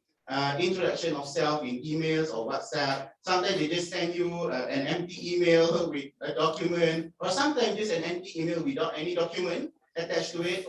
But these kind of emails, they don't really tell us who they are, which section they are from, which class, which subject, and so on. So we probably don't even know who are we talking to.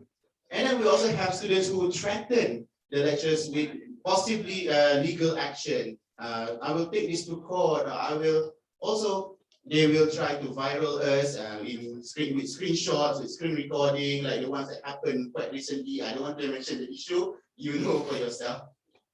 And then the next one will be rudeness towards their own friends or their peers, which includes something like body shaming, okay, calling names to their friends. If their friend have dark colored skin, they will call this person certain names. If this person has a big size, then they will call this person something.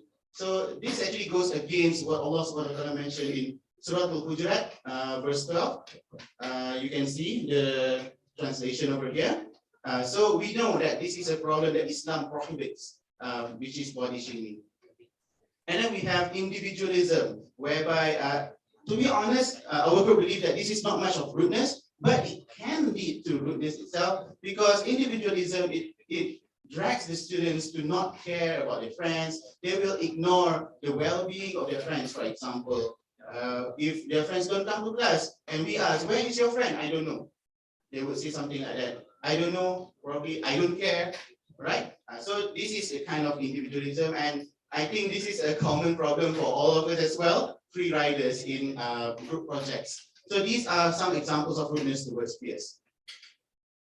So what do we have in store is that first, for personal responsibilities and actions, it is to remind ourselves not to be judgmental and try to understand from students' perspective. And then we should also equip ourselves with intercultural knowledge and awareness, and also be an example to students, because we are championing the value-based education as well. Next, responsibilities and actions towards the others. We should be a guide and be a friend with our students. We do not have to further establish a barrier with our students, and thus we can develop trust with them. And they will also have this common sense to treat us with respect. And then we should discuss with students on the boundaries, on the adab that they need to observe, and expose our fellow colleagues and our students towards different intercultural awareness. And lastly, responsibilities and actions with institution. Perhaps the institutions can help provide the academics with alternative contact numbers, or even better, alternative contact devices, work phones, for example. And then, of course, whatever we learned yesterday, applying the instance data value in teaching and learning, and then provide continuous training for staff and students. And lastly, having awareness campaign. That is all from us. Thank you so much.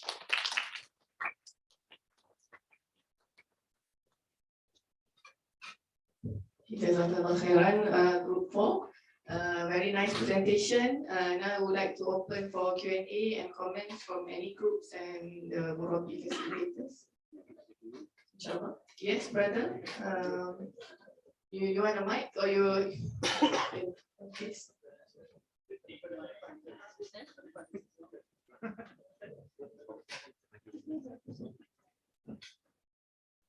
Okay, Bismillahirrahmanirrahim. Assalamualaikum warahmatullahi wabarakatuh. So I think I just have sort of like comment on that. Just now you did mention something about that. You consider as rudeness that the that the student they threaten the lecturers. I mean they want to take action against them. But then what if I mean they have a valid reason for that? I mean let's say that they did some works for the lecturers, and then the lecturers, I mean, in return, he give a good mark for him or her, but then by using that student's work, the lecturers publish the, I mean, he published a book or papers. So, any comment on that? Thank you, brother. Any want to answer the question? You're welcome. Thank you so much for the question, Doctor. Okay, so with regards to this, there are two things that we can look at. First, my groupmate mentioned something about the concept of amanah. That is part of our philosophy as well. So us as the lecturers need to have that sense of amanah in doing our jobs. Second, it goes back to the context as well. If it's justified, then who are we to escape the law? So that is a valid question, but I think we can answer that using context as well. What we were talking about was something that is not justified. There's no proper reason to threaten the teachers with legal action and so on, but still they want to do so to intimidate and to make sure that we follow entirely what they want to do. But if it's something like the case that you gave, definitely no one should escape the law. Thank you. Okay, thank you very much for the answer. Yes, sister, maybe we allow one or two more questions and comments. Yes, please, you can have this mic. Yeah, you can have that mic.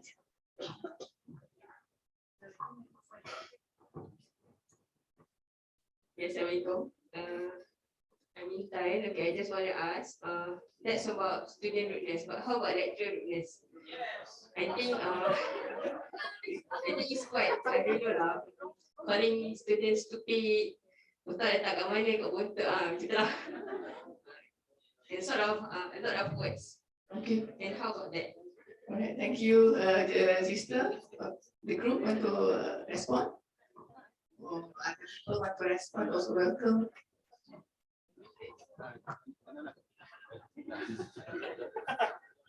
All right, they keep sending me to answer your questions. I think we have really good relationship with the groups over there. Very good. Okay, to answer your questions, sister, what about lecturers who are rude? Actually, this is kind of out of our discussion just now because we are talking about students' rudeness, but sure, we can talk about it as well. That is why we mentioned something about establishing a good bond with the students in the first place. Okay, because without that particular bond, without that particular connection with our students, then they will think there is a barrier between us. That is number one. Number two, that is why we also mentioned something about us being the exemplar, being the role model for them, being the person that they can look up to, something that I think one of our facilitators mentioned as well earlier in today's session, so that they can look at us and they feel, oh, I want to be like him or her because he or she is a Murabi. Thank you so much.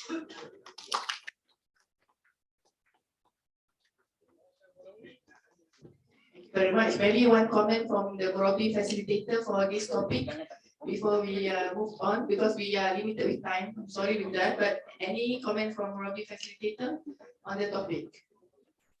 No? At the back? No? Prof. Dato'? 2 minutes, Dato'? 1 minute. Maybe we will time. Do you want to comment, Dato' Amidud? No? All right. Okay. Thank you very much. Let's give a round of applause to Group 4. Jazakumullah khairan katsiran. Now let's move to the next group. Group 3. You're welcome, please. Group 3, mana? Over there. Okay. So.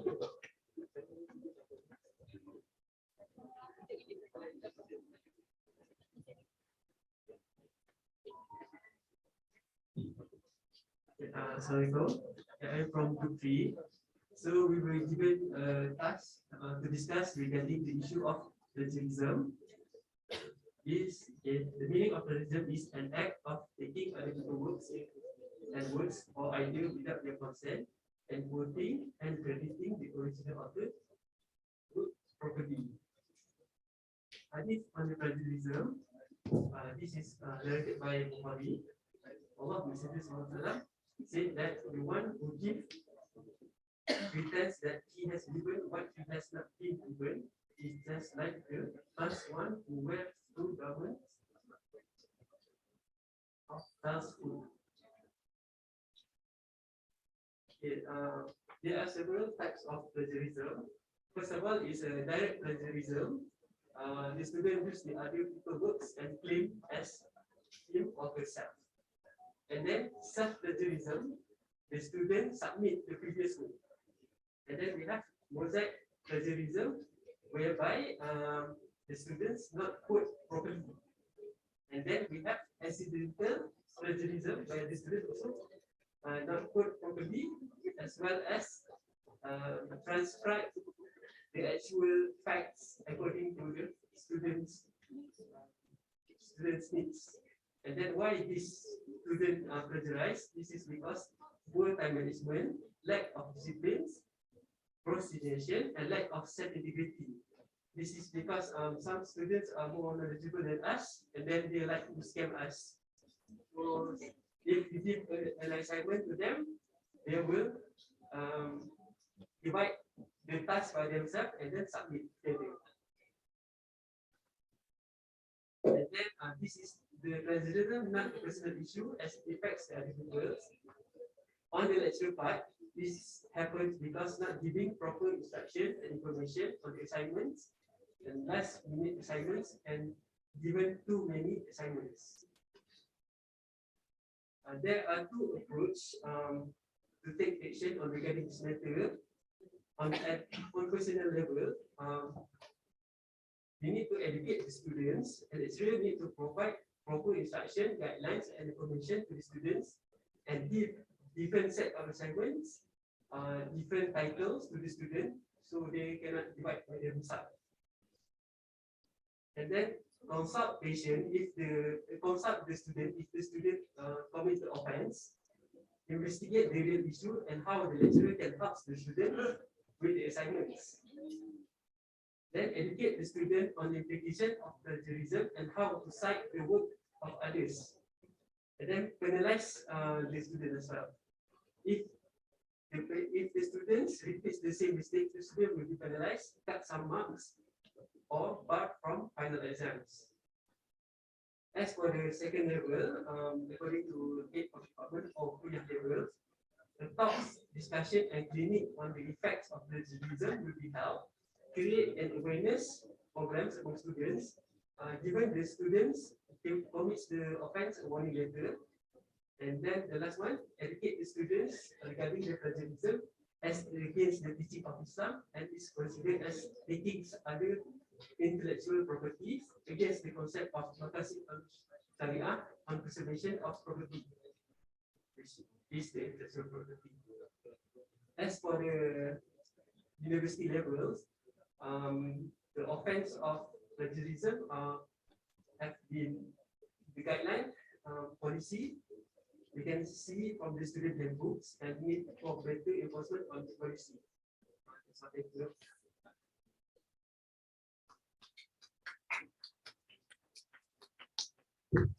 Jazakallah khair, brother, for the very interesting presentation. Can we call any comments, questions from the floor, please? On the topic of plagiarism among students. Anybody? Comments? Questions? No? Murabi? Prof. Wadi, please, do you have a mic? Oh, it's okay, ada. Prof. Wadi, just to introduce Prof. Wadi, Fikri is from Kudaf Engineering and now under ISTAC, just to introduce one of our Murabis. The presentation also very nice, but I think there are two issues when we handle this from ethical point of view. Plagiarism can be either intentional, means a person is intentional or intention to steal the work of other people. This one is very, very problematic. This one is very problematic. Then the other one is people who doesn't know the rules and regulation of quotation, proper quotation, and this type of things. So the second case is very easy. It's very straightforward, can be handled. That we need to give instruction, we should not quote like this, we need to rephrase and this type of things. But the people who are intentionally steal the effort of others, I think this is the biggest problem. And unfortunately, it's not only among students, but even among staff. So we have to, we focus on the student, yes, but also we focus on ourselves as well in the same manner. And if it is intentionally happening, I think this is where the need for tarbiyah or correction intervention need to take place. We need to tell the student that this is something is not correct and it will destroy your future. Plus, of course, it is haram to begin with. And this is another issue. I think these two issues need to be looked at, whether it is intentionally done, which is a very, very big problem, ethical problem, or it is just a mistake due to the person doesn't know the regulation or anything. In this case, it's much more easy. Jazakallah, Prof. Ali, for the comment. Very important comment for us. So let's move on. I'm sorry, we have tight with time, so we call for the next group, group 5. Huh? So please welcome. Yeah.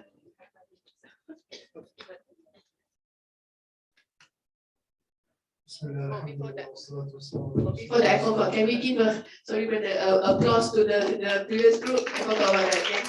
Congratulations. Yes, brother. Back to you. Assalamu alaikum wa rahmatullahi wa barakatuh. Okay, so we were given the topic of absenteeism, people being absent on class group 5. To us, of course, we don't look at anything with an excuse or being pre-informed as absent. So our absenteeism is strictly those AWOL or missing in action type of absenteeism. We also look at absenteeism as a symptom of something deeper or rooted in something else. So as a Murabbi, of course, we've got a few things that we need to consider in ourselves first with all our students, even though our experience can be, in different ways, but we should have husnul zan in us firstly, and we also need to have we need to come from a place of rahmah when we deal with our students. So of course the first thing is knowing what's happening in your class. There are many lecturers that don't even know the students are absent.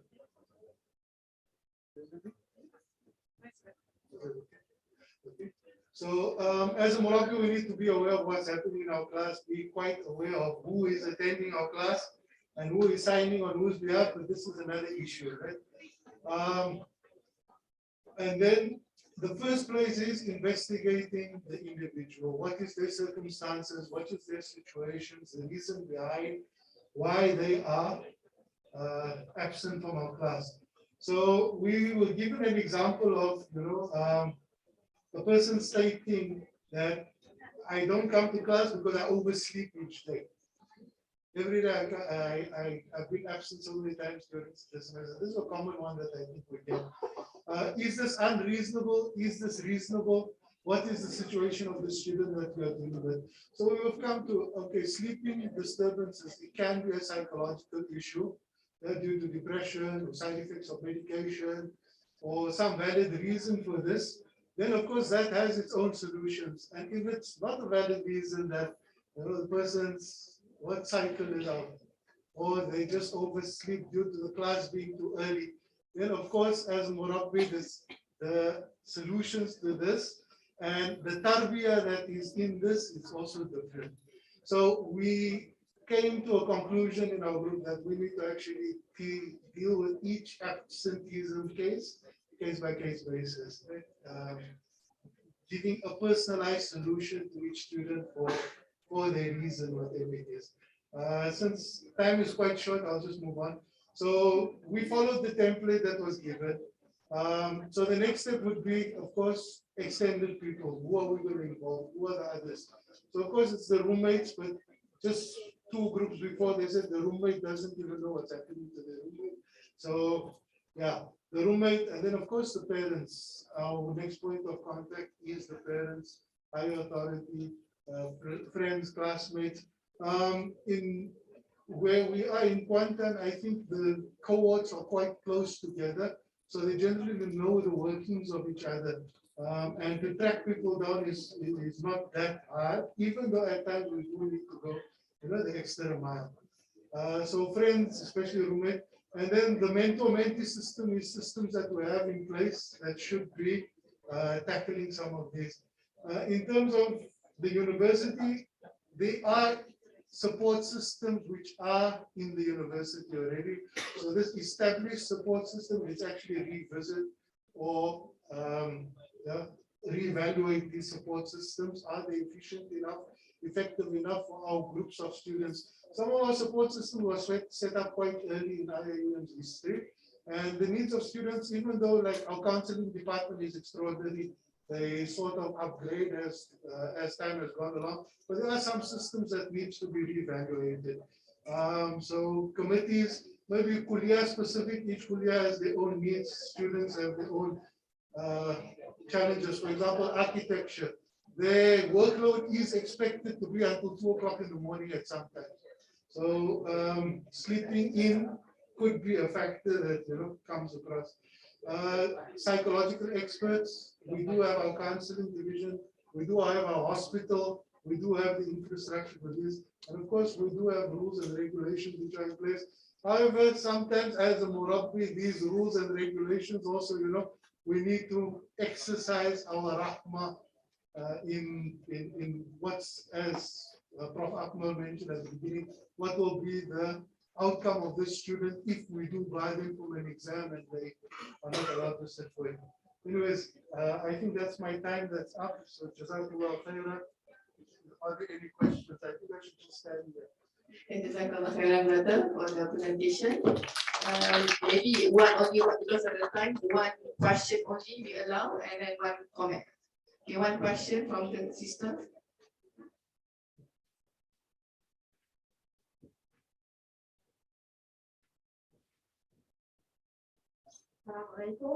I just want to ask, this is like my concern for quite some time. So there are some students, they say, oh, I'm so sorry, madam, because due to my mental health, so I cannot submit something, or I cannot go to your class. So due to my mental health, so I know it's a thing right now. So students keep using it, not all, not all. It is, yes, a good big thing, especially post-COVID. So due to my mental health, but I mean, some students are really, they say, oh, I'm going to the clinic, I'm going with my therapy, medication and everything, but some are using it due to my mental health, so I cannot go to your class. Like, what do you mean by mental health? But my question is, how can I be concerned, sound concerned, and I am concerned, but not sound like sarcastic. Yeah, we understand you are probably, yes, maybe stressed, but then how can you self-diagnose that your mental health issues? Yes, thank you. Zakila, my sister, brother, do you want to respond? Okay, this is a very tricky situation, I guess. How do you be compassionate and how do you enforce? It's actually, is the student being honest in what they are saying or are they honest in what they're saying? However, we give them the benefit of the doubt. But of course, if you want to, take it further, it's always okay to say, have yourself evaluated. We've got the extraordinary counseling department that can see if the student is, undergoing stress. Like under psychology, we've got something called the DUS, right? The depression, anxiety, and stress test. It's something that can be administered in like 5 minutes by whoever in the department. And even though, it's just a screening tool, your situation can be elucidated very fast. I hope I answered your question. Right, Jazakallah, brother. I think the times we are running out of time. And any other comments? Just one comment, very short, if there's any. Alhamdulillah. I'm sorry I had to take care of the time. Thank you. We give a round of applause to this group, group 5. Let's welcome the next group, please. Which group? Next group will be group 4. Group 4 dah? Group 4 dah? Yes, group 1. Group 9, please. Please welcome group 9 to present your outcome. Nice. Comment.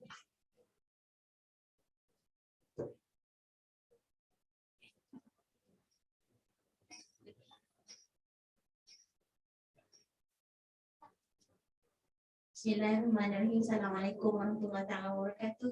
My name is Anis. I'm from CFS, and for our group, under the direction and of our facilitator, Dr. Ramiza, we are doing non-ethical attitude exploitation of students, manipulating students, meaning the lecturer is manipulating the students' assignment for their own personal interest. First, we have to understand what kind of exploitation. So exploitation can come in many forms. For example, giving the students money, giving extra marks, giving or using their time, using their energy for their own personal gain. It can be in terms of publication, because of grade, and so on. Right? So, Associate Professor Dr. Ramiza just now, she shared with us various case scenarios of exploitation. For example, the lecturers use assignment for his or her personal purposes. For example, for APA, for publication or article. In our discussion, we think that this is not an exploitation because it is within the courses assessment. Of course, if it's outside, then it is considered as an exploitation. Number 2 is student smart system. This is a very common situation. I think we in the future, as we go along, we will face this problem as well. Whereas when the student smarts, they're not they got D and almost to C, like for example 48 or 45, then they need extra marks to pass, then they request help from the lecturer, and the lecturer gives marks for the students to pass. So what is the solution for us when we discuss this now? We think that this is not an exploitation, it is a more of win-win situation, unless the lecturers gave assignments or assessments that is outside of the course outline or the CLO. The next one is task given to students. This is another situation, whereas the task is given to students not equivalent with the credit hour. For example, the credit hour is only 0.5, but students have to go to field trip, have to interview 50 people, have to conduct survey, have to do research, have to interview professionals, this and that, presentation and so on. So it does not match with the number of credit hours. It's only 0.5, but they are doing so much hard work. They receive complaints from the students as well. Therefore, the solution is this is not an exploitation, but more of a bullying issue. They're asking from the students so much, too much, exceeding the students' capability as well as energy. It may lead to bullying issue, and the solution is to give matching and suitable weightage assessments to the 0.5 credit hours. Number 4, this Case scenario number 4 is to ask students to do paper or any work and give cash reward to the students. So at first we thought that maybe this is some sort of exploitation as well, but in IUM we have terms, and also for other universities we give honorarium. Therefore, this is not a form of exploitation. In the other hand, the students, we are also helping our students financially and also enhance the students' soft and research skills. Number 5 is to ask students to translate from Arabic to English, English to Malay, and so on, and there's no cash reward. And there's warning from the lecturers. If you don't do this, this will happen to you. So this is considered as exploitation. This is when we come up with a solution, whereas the students and the lecturers must have muamalah. They have to discuss with the lecturers and students to have a contract of understanding. For example, if the student does not want to be acknowledged, the name not to be included in the paper, then you give cash. Or the student say, okay, I want cash, so no need to put my name. So there's some sort of muamalah. So then it will not be considered as a form of exploitation. So personal responsibilities and actions, they should be at 2 levels, the lecturers as well as the students level. Murabi must be amanah, practice in science and leading the way to produce quality students. For example, just now, if the student cannot pass the subject, in our discussion, that if they fail, then they fail. Because if we keep on giving these discounts to our students, then later on they will not be quality graduates. So we don't want that.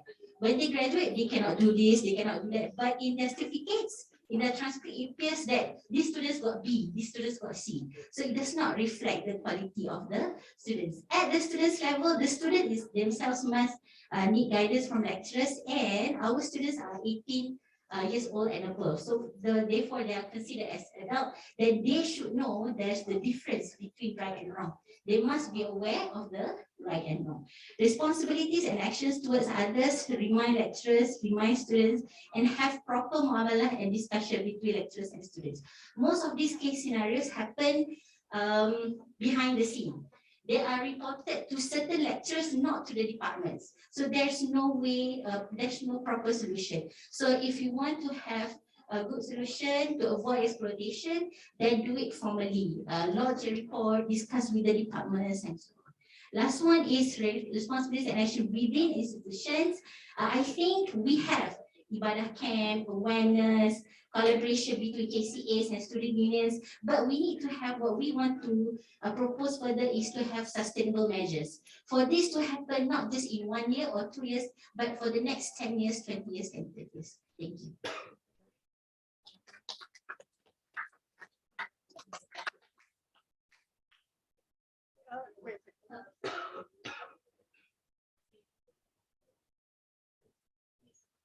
Jazakillah, sister, for the nice presentation. Can we have a 1Q question and maybe some comments? Yes, brother, please. Assalamualaikum. Thank you for the presentation. I just have one question. You mentioned something about this is not exploitation, it's bullying with regards to the workload of 0.5 just now. So my question is, can bullying fall under exploitation or vice versa, and why they are not considered together? I see. Can you have someone from my group to help answer this question? Sure. Anybody from the group, please assist.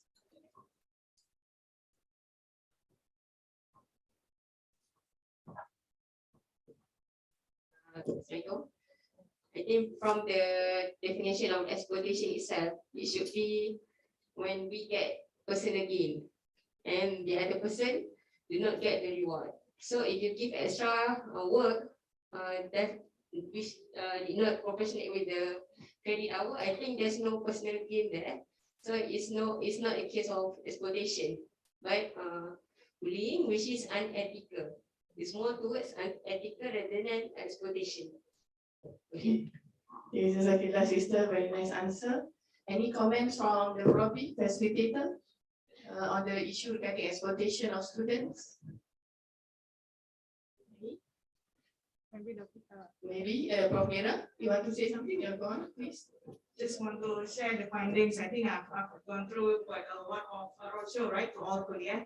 Some of the insights that we get from the survey, many surveys that we've conducted with the students is that not on, I don't think it is an intentional exploitation. Maybe it's because of misunderstanding or lack of understanding on the calculations of SLT. Okay, so when we ask how many hours do you have, do you ask the students to actually work on your course? Some lecturers actually put 15, 10, even 10. When you are teaching 3 credit hours, is actually more than the hours for the course. Okay, so if 10 hours per week multiply by 14 weeks, 140, and your course is only 2 credit hours, that's a lot of hours you have expected from the students. Remember, 3 credit hours is 120 hours. So if you expect the students to spend 10 hours per week on your course, doing the assignments, that is a lot of hours that you have asked beyond the course. Okay, so please revise again on how to calculate the student learning time. Okay, thank you for the reminder. Advice, yes, very important so that we are not doing zulum to the students, insyaAllah. Okay, we move on to the next group. Which group is that? Group number berapa ni tak tahu. The observation of Salah and Weak Iman. Group number 1. Dipersilakan.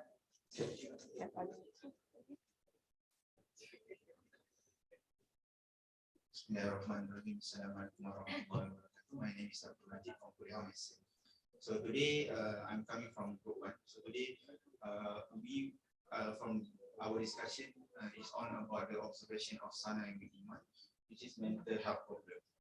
So as an introduction, it is very common in Malaysia whereby the mental health can be seen throughout the years of life. So interestingly, one in 3 of Malaysians has this problem, and the most majority of this case lies on the age of 16 to 19 years old, in which our CFS student and coming to the undergrad student. So from the study showed from the Ministry of Health, it is from low socioeconomic background. So there are so many factors or confounding factors when we are talking about mental health problem. One of it is lacking of the Islamic or religious background. There is a study from the South American non-Islamic study, whereby the results show there is a relationship between lack of understanding in terms of religion and also mental health problem. So this lack of understanding is actually contributing to the risk of developing of mental health problem, i.e. in this case of major depression disorder. So this is quoted from the CESA study from 2019, new study. So as a Muslim, we all get a problem. We do face a problem on the daily job basis. We face a problem at home, we face a problem at our university, we face a problem also in our department. However, we can get it done or get it passed through our belief, our system of believing in God and also in Islam. So in somehow there is someone who feels there is a lacking of in terms of religion, they might fall into loss and feel alone when there is a crisis affecting on them. So the one who feels support through the compassion of God, through the religion, has a better chance to recover back, to become better when there is a mental health issue.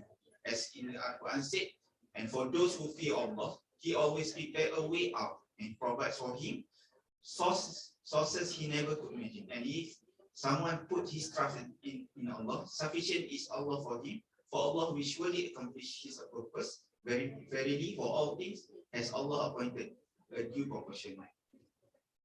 So our hypothesis that the iman and everything is actually contributing to the to the developing of mental status. So this is actually like ayam dengan telur. So if one part broken, the other part will be broken. So the roots of the problem is that we identify there are 3 roots of problem. Number one, a student is actually lacking of the foundations of his life, of her life, whereby he's not clear what he wants, what she wants. The goals of life is not in the world. It's actually the goals of life is in the hereafter. So they are lacking in the first important thing in life. And at the same time, most of the students coming to the university, most of them more probably like me myself, going to university because of my parents told me to take medicine, for example. So that also play around to the contribution to the development of the mental health issue. And when going to university, we will be exposing ourselves to the criticism. So the one that criticize, like has been mentioned by the group before, like they are not talking slow in a good manners. They're talking bad manners, very bad manners that might affect someone in terms of their mental health problem. We cannot judge a person by looking at her alone, and then we feel that they are sufficient enough inside. There is no way we can judge what is inside in our thoughts. So the responsibility to overcome this problem will be divided into two, where is number one, the institution, and number two is individual. So let's talk first on the contribution in terms of the institution. So we are talking about in our university. So I think looking at our university itself, we have been encouraged for Solat Jemaah. So Solat Jemaah actually very important because in Solat Jemaah, we'll feel together with other people. So when we feel that, we can make a Jamaah with others, and we can make friends with others. So there is more positive surrounding environment to help and back up to each other.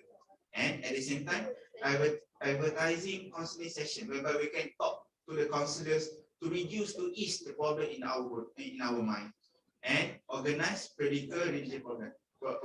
For this, I think it is there in our UIA because not only in UIA we got a strong program as in medical. I joined in year 1 and year 2. Also NGO program whereby there is a lot of NGO program like in Papisma or ISMA or Ikram itself that helps people to build in their mind, their attitude towards the mental health problem.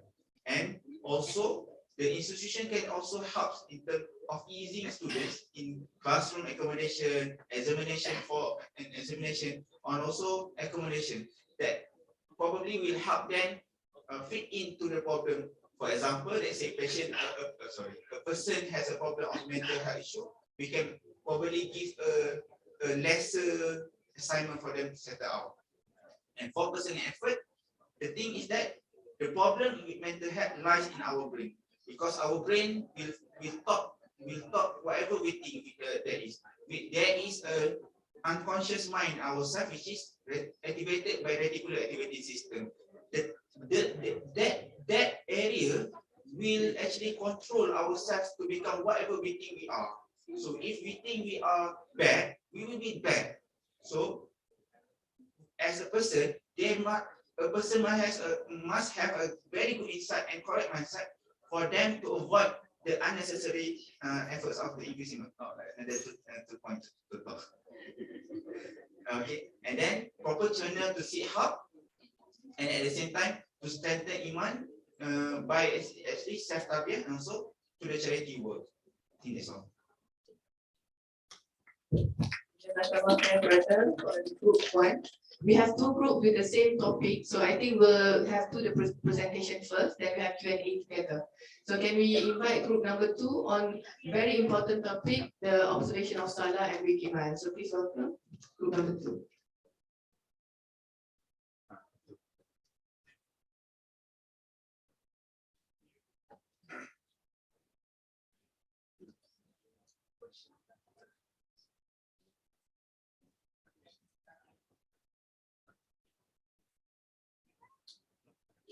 Assalamualaikum warahmatullahi wabarakatuh. I'm Malik from Kuliah Medicine, so I'm from group 1.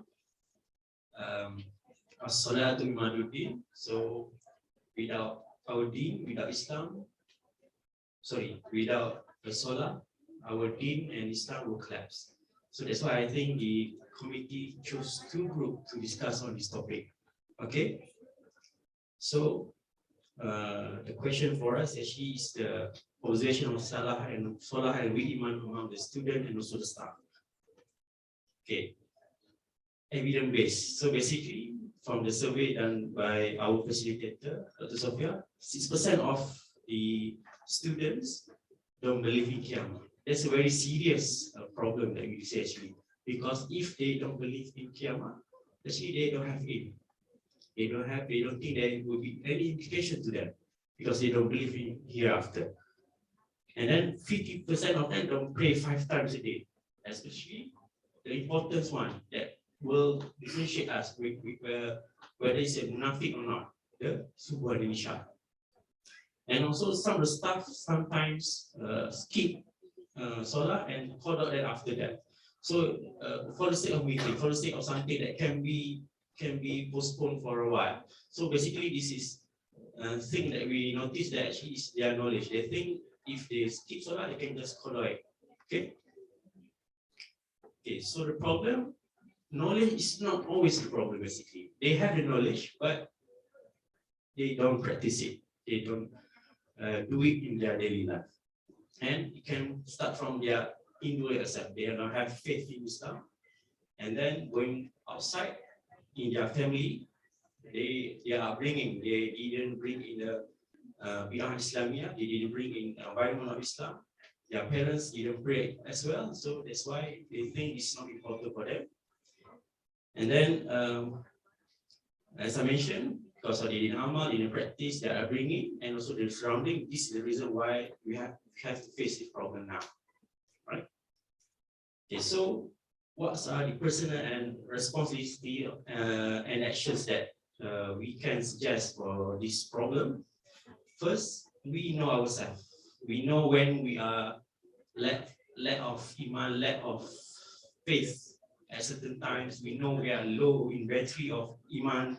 So how do we tackle it? We have to find a solution. We have to go to others.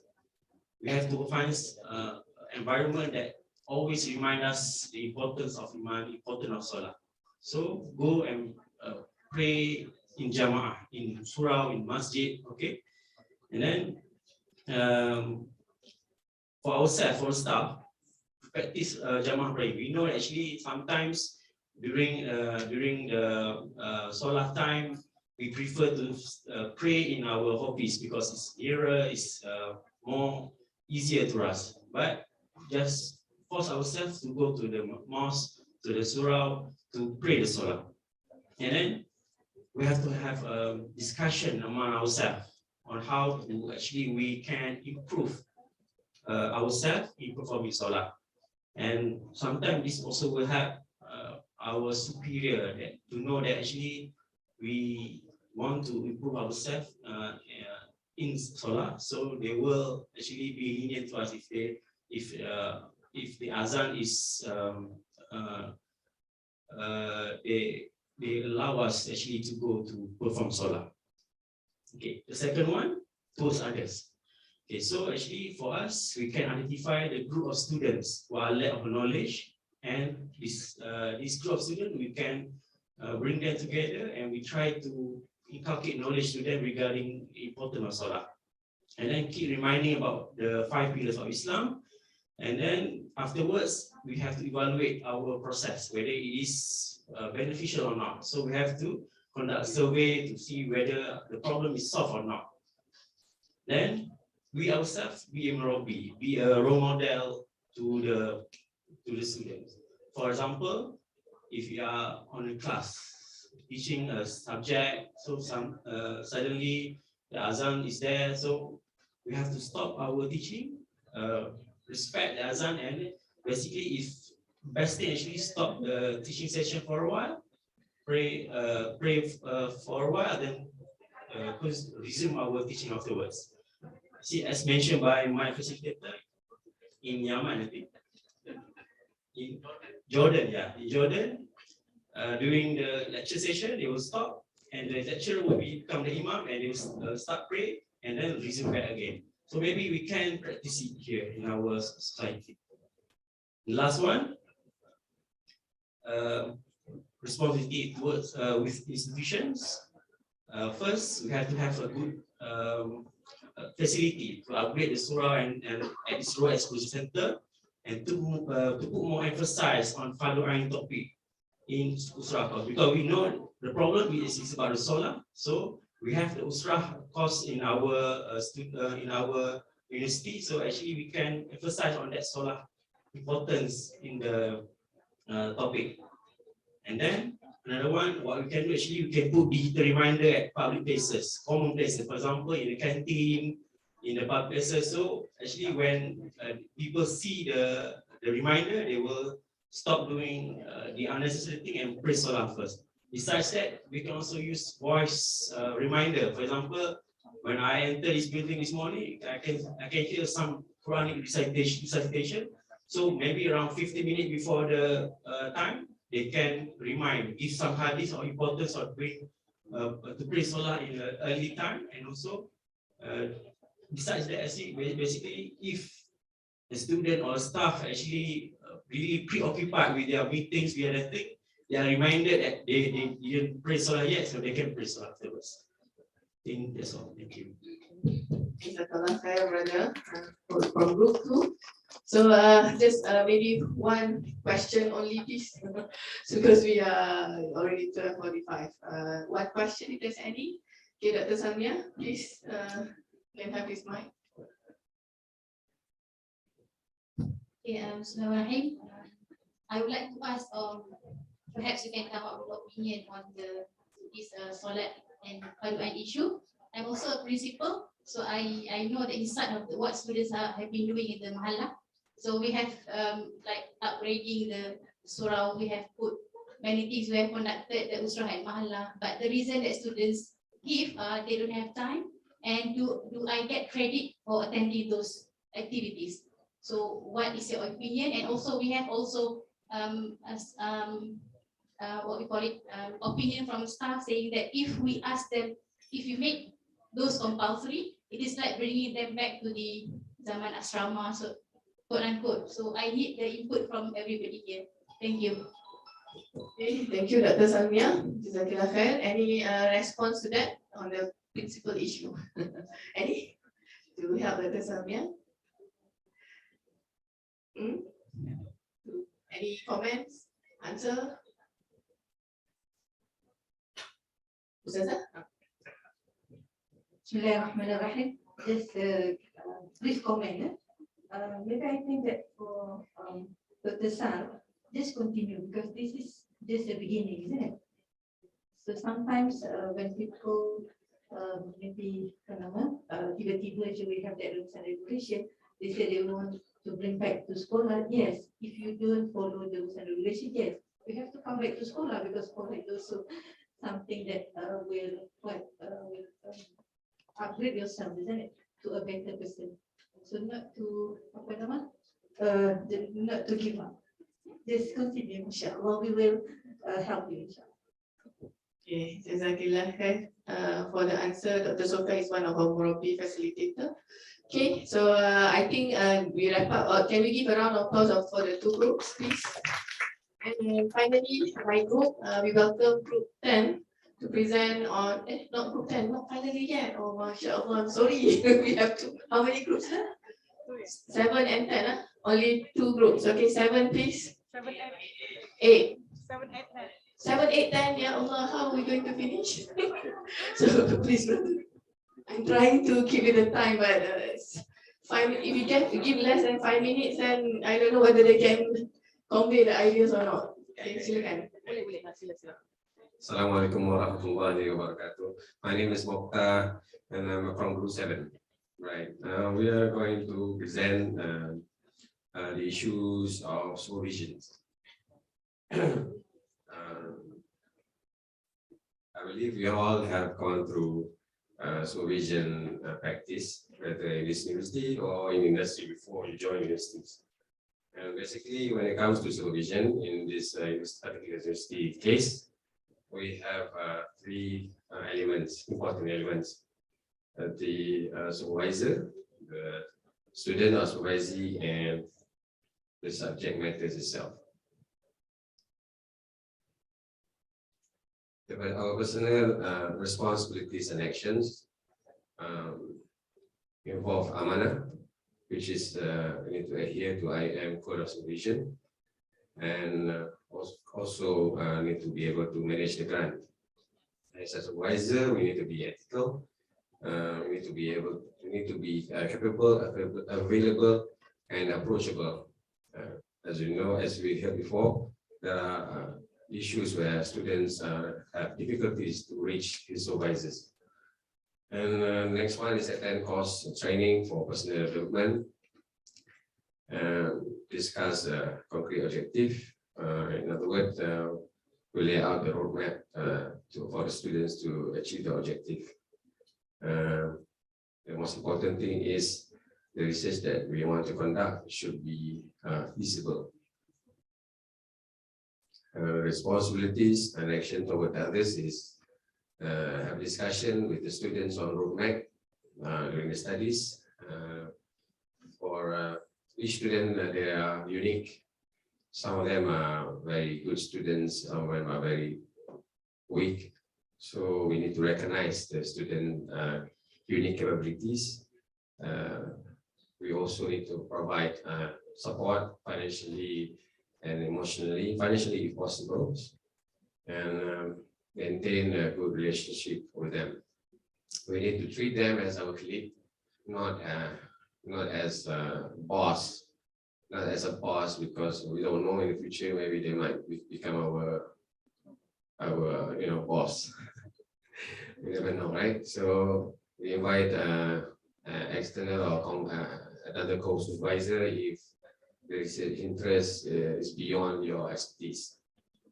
And finally, our responsibilities toward the institution as Merapi is to consult Deputy Dean, kuliah level, Center for Postgraduate Studies or supervision for university level, and grant related to RMC. Again, we need to adhere to the Code of Supervision Conduct and maintain the working space and facilities. Because we have personal experience before in other universities where the student use one of the machine for materials that are not allowed to use. So as a result, you damage the machines that cost you a lot.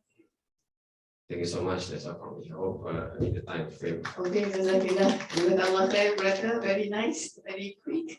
I think for now, we maybe have few presentation and we Q&A together due to the time constraint. And we welcome the next group, please. Which group?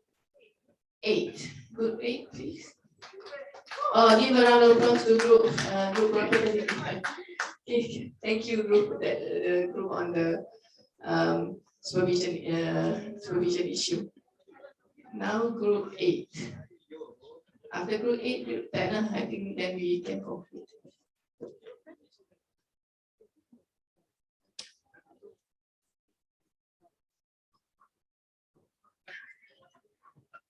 Bismillahirrahmanirrahim. So my name is Irfan from Kuala Lumpur, representing group 8, inshallah, the best group so far. We'll be presenting about sexual harassment and extramarital relationship. We don't have any statistic from Malaysia, mainly because of underreporting.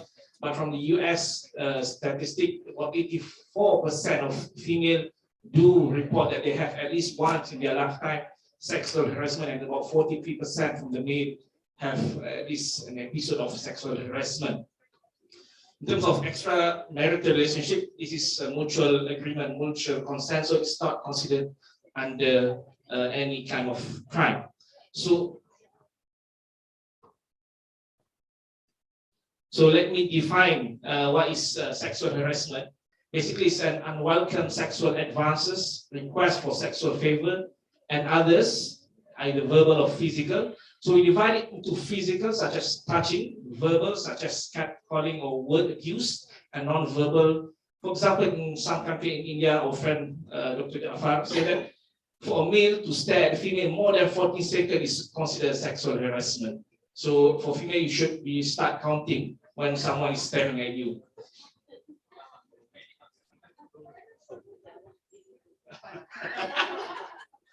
Oh, daddy.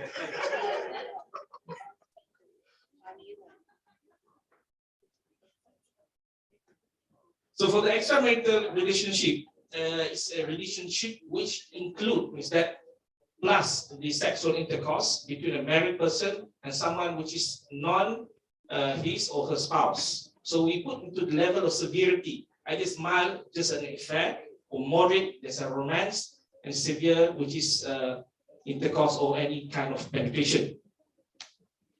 So I'll divide this for the personal responsibility and the responsibility to others and the institutional responsibility. 4 responsibility for personal, 3 for others, and 3 for institution. For the personal, first is to lower your gaze. I mean, there's a poem say that فَنَظَرٌ فَابْتِسَامٌ فَسَلَامٌ فَمَوْعِدٌ فَلِقَاءٌ. From your gaze, looking, you smile, you start giving salam, and you start having a date, and you will end up with an intercourse. For mu'min, for Muslim, Allah mentioned Surah An-Nur, verse 30 and 31, or for male and female, كُلُّ الْمُؤْمِنِينَ يَغُضُّ مِنْ أَبْصَارِهِمْ وَيَحْفَظُوا فُرُوجَهُمْ. Lower your gaze and protect your private part so that it will not enter into a zina. Another thing is self-constraint, is that you have to control your nafs and you have to strengthen your connection to God by not, which is your salah, and also as-sawm. Inna salata tanha 'anil fahsha'i wal munkar. As-salah prevent you from doing fasad.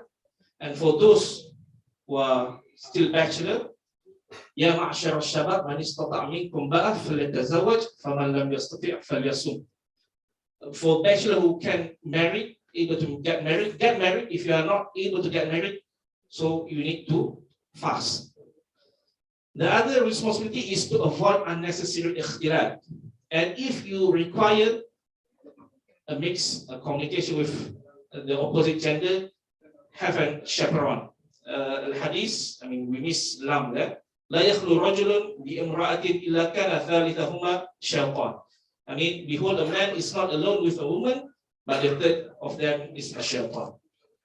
Number 4, for the personal responsibility, be concerned about your and aware with your surrounding, so that you can start to look anything that deviates from the normal pathway from Sirat al-Mustaqim, and you have to be alert and to, remind them not to be any kind of sexual harassment.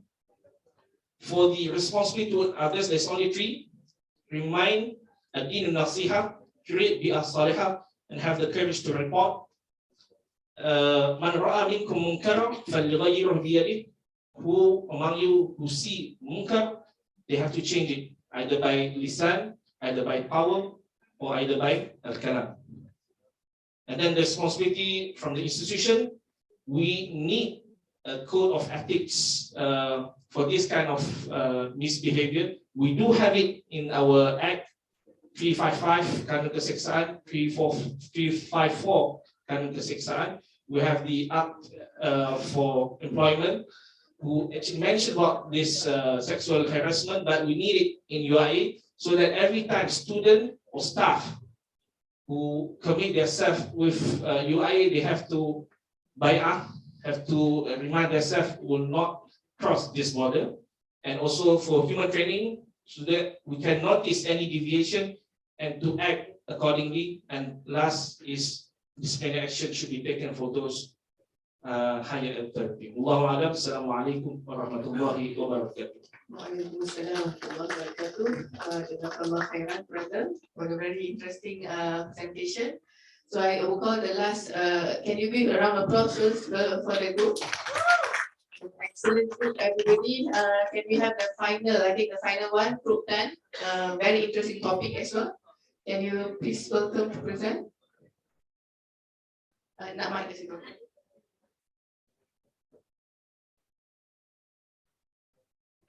Satu lagi mic kat mana? Where's the other mic?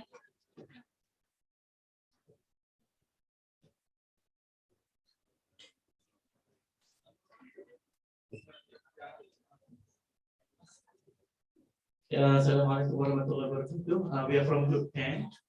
Okay, so we try to be as good as possible. So our topic is improper mingling between genders and also the dress code. Okay, so this is actually based on the Quran. I think already mentioned by group 8 regarding the to lower your gaze. And also wala taqrabuzina innahu kana fahsyatan wa sa'a sabila. So in Quran Allah mention regarding prevention, which is saddu zara'in, which is to close the door towards the act of zina. So this actually this is all about the improper mingling and the dress code, okay? And also Allah also has been given guidance regarding the awrah and also the clothes regarding hadith that mention about our Prophet talking about Aisha regarding the awrah of a female and also male about the awrah. Okay, so let's go straight to the topic. So the issue that we are talking about, the mingling, is that we are seeing in the IIUM, in which even nowadays people are more the mixing between genders is even more because people I think because of the times it's changed. So even the culture in the university also has changed. When when we were a lot of us from the IIUM undergraduates, we never see students actually play contact sports together. But now we can see they play futsal together, which is actually very it's not it's actually opening ways and encouraging but not to say that they will do zina, but then it's actually opening the ways towards zina, which is why we as lecturers we actually have to think about what if they are doing this in front of us, what they're doing behind us. These are the things that we have to close the way for the standards. And so there are the issue that the way is the personal responsibilities of us towards other and responsibility and actions within the institution. So this actually be based on the hadith, Ma'ru'amikum munkaran, fala yughayyiruhu biyadihi. Faman lam yastati' fabilisanihi wa man lam yastati' fabiqalbihi. Whoever see munkar, so he has to change with his hand. If he have no power, he change with the tongue. If not, with the heart. So from our side, from personnel, from as a lecturer, we have to improve ourselves because we are the student. They will see how we act, how we. I mean, all of us has our own weakness. We are not perfect human beings, so we have our own. We need that people are seeing us, so we have to improve ourselves.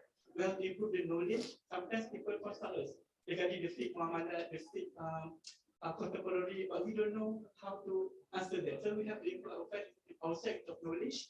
We also have to improve ourselves in terms of giving that example.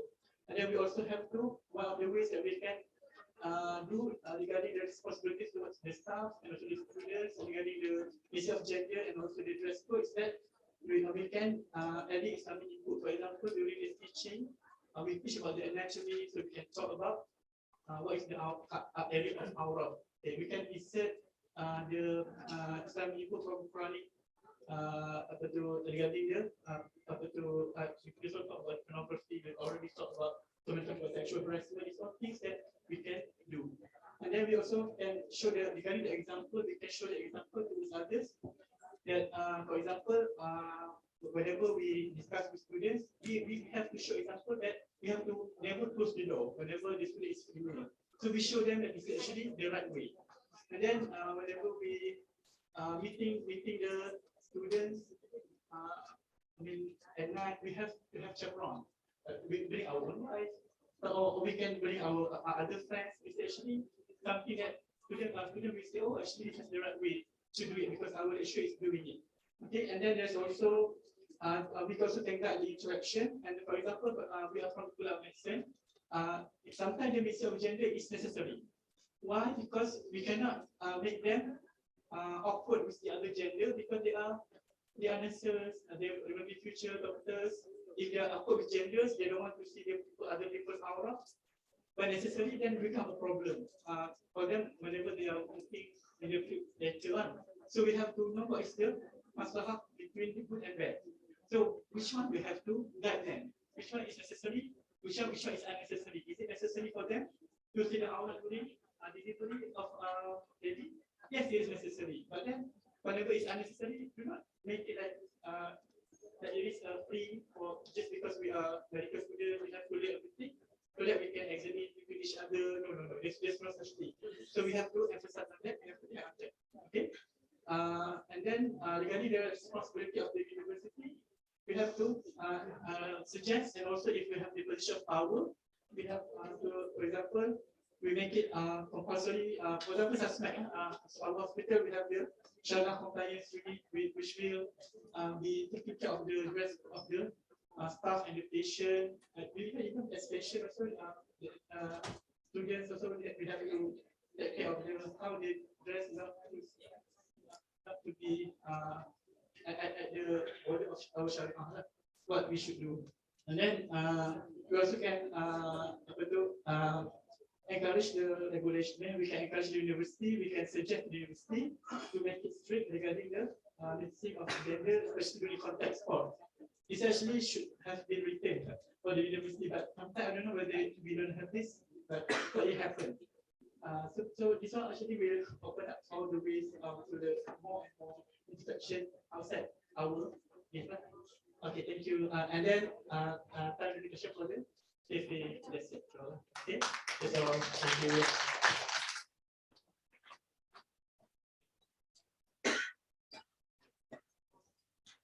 Okay, Jazakallah khair, Jazakumullah khair, brother, from group 10 on the improper mingling and also dress code. Okay, Alhamdulillah, I wish that we had a whole day to listen to you and to discuss about this because all important matters. But it's already 1 o'clock, so I would like to apologize for the drag of time. I would like to call this very 1 or 2 minutes, be patient to conclude. I would like to invite Dato' Hamidun to conclude on this, the whole morning from until now, the Murabi session. Please welcome.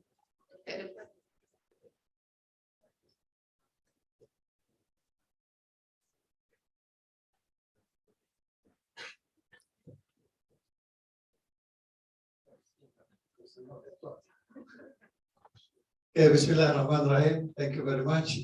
And as you know, I'm the jumping midwife here, but it's okay. Alhamdulillah, I'm very proud that I'm also humble in front of me, Murabis, and also future Murabis, whether you are all Murabis. Okay, as a conclusion, number one of all this thing is that number one, how many of you can tell me that you will still will be alive tonight for Maghrib? None. How many of you can say to me that you are free and you are independent, you don't need others, just you yourself? Then I would like to inform you the wasiyah of Shaheed Saeed Ramadan al-Boti when he was explaining about the hikam in Kitab al-Hikam, Iskandari. Know, my brother, my sister, that you are a slave, abdul, with the master. So for Murabi, that's the first thing. You are a slave with the master.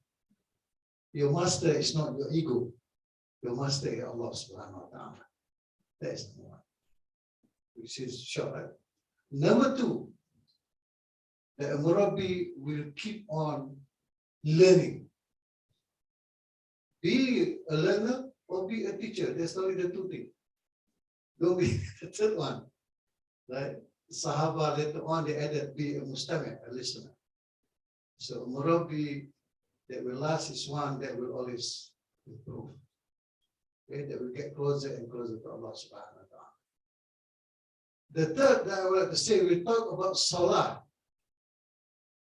How many of us today in Salatul Subh that you stand in front of Allah and you say to Allah subhanahu wa ta'ala, oh Allah, you have honored me again to allow me to come and stand in front of you. Okay, we are just automatically Allah Akbar, niyat Allah Akbar. No, you have to know that every action, every opportunity given to you to do something good, and you will reap the reward the year after is by the mercy and by the what they call it, Allah subhanahu wa ta'ala karam, right? It's honoring you. And salah, as we know, is prayer. How many of us in our prayer when we stand, oh Allah, I'm standing in front of you upright. You have created me in the best of form. Do not ever put me down to the lowest of the lowest while we are standing.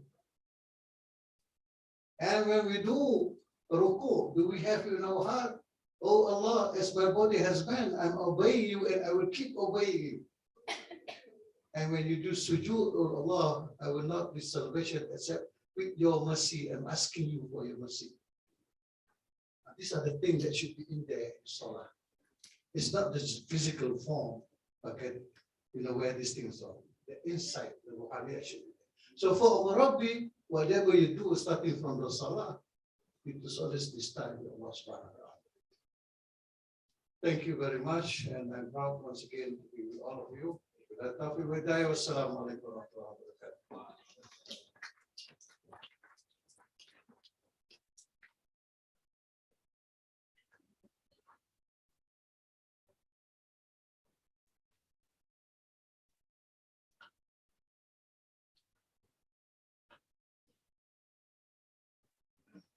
Jazakumullah khair to all Murabi, task force, and facilitators. Truly grateful, and I feel I couldn't actually, I'm not sure whether you see me, but I couldn't help myself to feel so, feel, I don't know how to put it to words. Yeah, I'm speechless seeing your presentation, seeing how much you actually put into the thoughts on solving the problems that we have in the university. So Jazakumullah khair. Barakallahu fikum wa ahlikum jami'an. Thank you so much for all the thoughts, and I really hope those thoughts will be able to be manifested, and then we will be able to solve the problems that we have now. So thank you so much. Jazakumullah khair to the Murabi Task Force, for all participants. We will have a break, and then we will be back here at 2:15 instead of 2:15, and we will proceed with the last session, which is the session with deputy directors and directors. Thank you. Assalamualaikum. And the lunch is at the back.